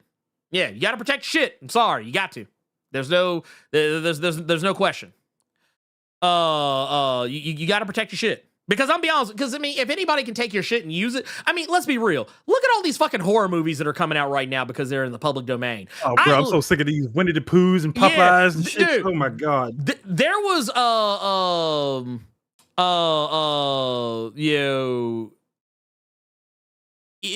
what was it? Popeye ain't been out of public domain 5 minutes, and I done already seen 4 or 5 Popeye horror movies come out in the span of a single month. And they're all terrible. They're all terrible. Fuck all that. But yeah, anyway, moving on. The agenda? Sinners. I was going to talk about Sinners. So the recommendation this week is easy. Go see Sinners. Sinners is fantastic. Ryan Coogler really put his whole ass into this. As we say in the South, when somebody cooks something good, you put your foot in it. Somebody put their foot in this. But yeah, that said, our family has ruined that phrase for me. Oh yeah, look, put when the foot in there. Sugar Mama was actually putting her whole last foot in this. Look, if I find out motherfucker is putting they whole foot in the collard greens, I mean, I'm a wince, but I mean, they might still be good. See, the pot liquor is what's going sanitize the foot. But no, I feel like personally, for me, Sinners was a master class in how to do a genre-bending movie. Because I'm going to tell you right now, a lot of people are going into Sinners thinking it's just a horror movie. It is not a horror movie. It is a period piece, a drama. It is an action movie. It is also a horror movie. It is also, in a lot of ways, a suspense thriller. Mm-hmm. Which is kind of a bastardization of the action and horror genre kind of melded into one thing. It's like if you took action, drama, and horror, and like whenever you have a movie that has a little bit of action, a little bit of drama, maybe a little bit of horror elements, but don't nobody want to just go through the trouble of saying, oh, it's an action horror, drama movie or whatever. No, you just say it's a suspense thriller and be done with it.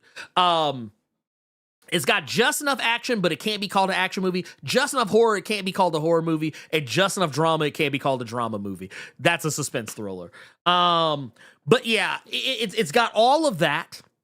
It's even got a little bit of comedy in it. It's got very comedic elements in it at times. But the comedy is so...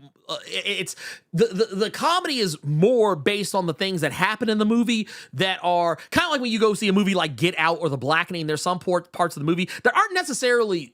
The script isn't really, like, no one's saying anything, like telling a joke, but something happens in it that the writer and the director, they know the audience is going to react to with a comedic reaction.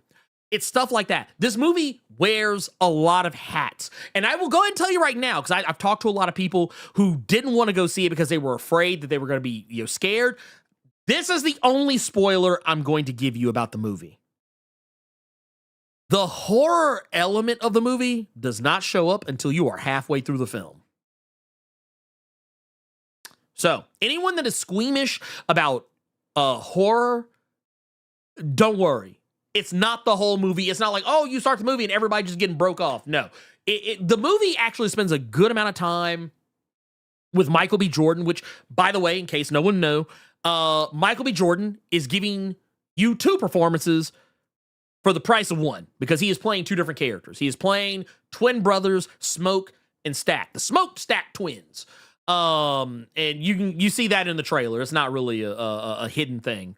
And it's funny to me because he's able to turn in 2 performances that, while yes, they're similar enough that you believe that that he's actually playing 2 twin brothers, but also they're different enough that you can see how the 2 characters are not the same, how they have their own, yes, they're similar, they have very distinct personalities at the same time.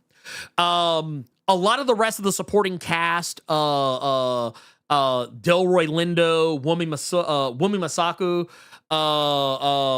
oh my god, man, I'm forgetting this brother's name, but the blues player, Miles Catone or Miles, I might be fucking up his last name, but everybody is acting their ass off in this. Everybody, matter of fact, here, I want to do everybody I want to give everybody their flowers in this, because it's literally black excellence across the board. No one is turning in a piss poor performance by any stretch of the imagination, not even a little bit. Omar Benson Miller, not in the movie as much as you probably would hope for, but he is acting his ass off too. Jamie Lawson also acting her ass off. Lee Jun Lee also acting her ass off in some very specific parts. Haley Steinfeld also acting her ass off and turning in a very, very strong performance. And Jack O'Connell, I'm not gonna lie, for a guy that's supposed to be playing the bad guy of the film, you was slick trying to steal. You was slick trying to steal the show. You tried, but Michael B. Jordan said, "No, back up, pimp." But that said, this is a movie that everybody is getting a chance to shine, but no, and the major players of it, obviously, they're doing their thing. Michael B. Jordan is, honestly, I think this is his best performance that he has ever turned in of anything. And he has had some masterful fucking performances. I think that Wumi Masaku, the fact that she's not a household name by now, after everything she has been in between Lovecraft Country, Loki, and now more recently Deadpool Wolverine, the fact that y'all are not talking about this sister more is pissing me off. I need to see her. Go watch His House if you want proof positive that she is a force. But this movie right here, definitely.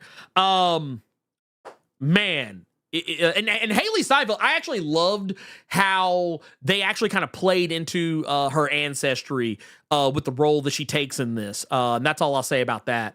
The vampires are great. They're cool. They are not meant to be sexy in this movie. They kind of remind me more of the type of vampires you saw in 30 Days of Night. More terrifying than sexy, but also at the same time, these are also vampires that are a little bit more affable than you might think of the vampires in 30 Days of Night. You can tell Ryan Coogler kind of took some of the parts of vampire mythos that he liked and the things that he felt didn't work, and he used all of it to his advantage and kind of came up with something that, well, yes, it is a familiar type of vampire. It's also one that you could call uniquely his own style of vampire. And I saw a lot of people say that this could have just as easily been a Blade prequel.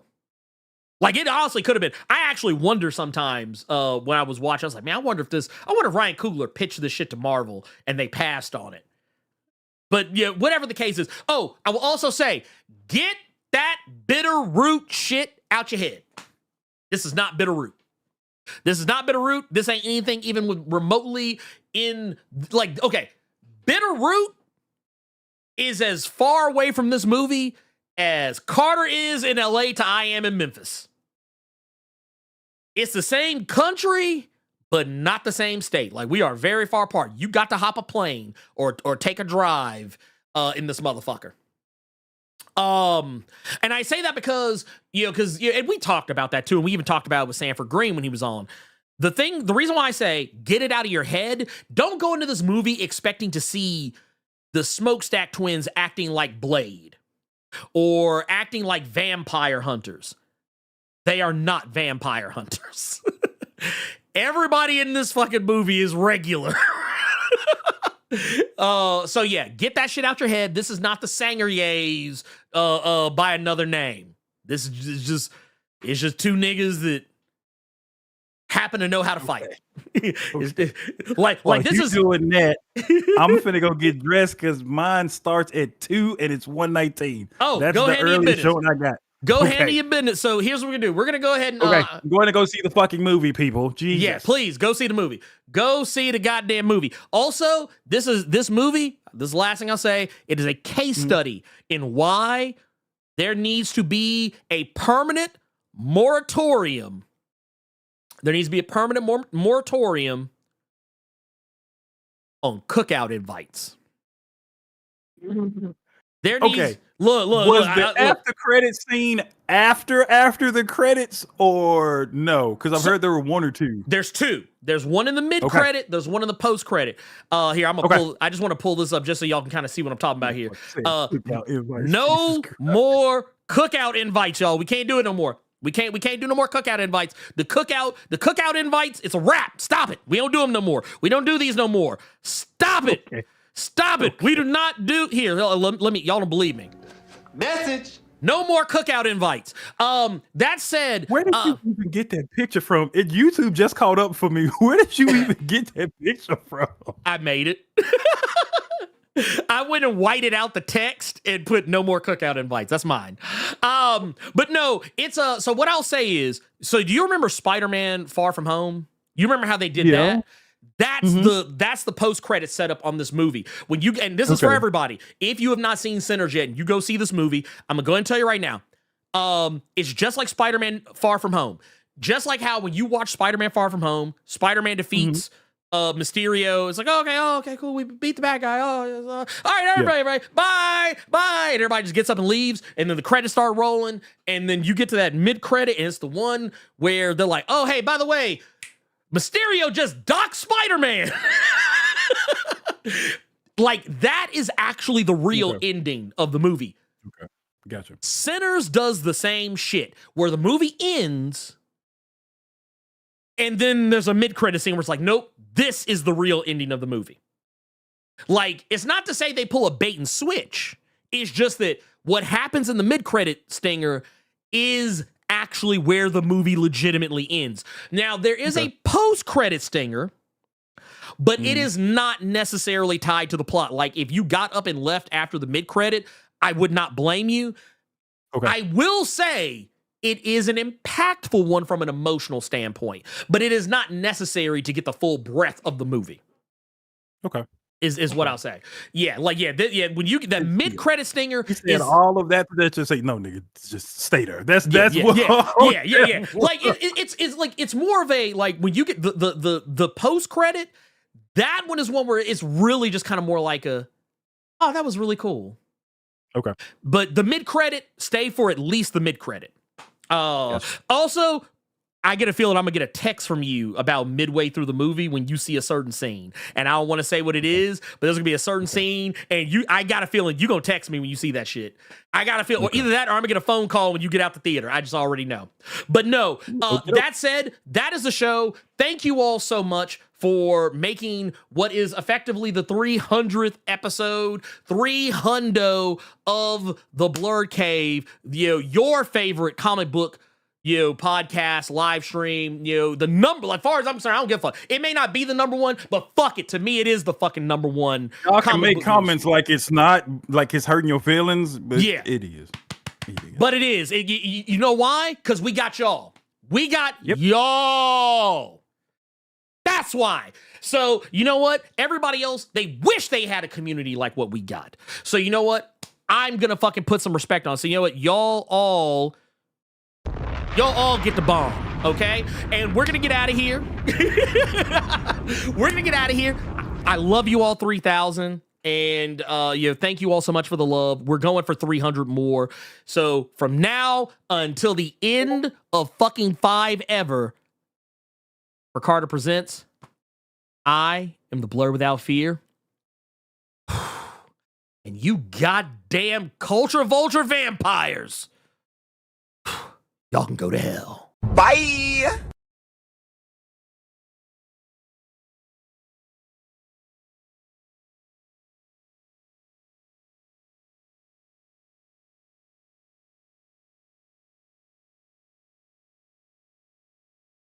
And Donald Trump, you can go to hell.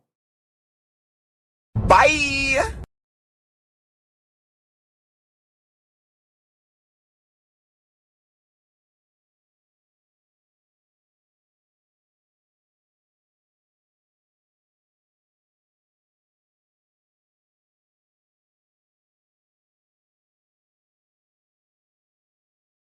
And wash your damn hands. Good night, people. Bye.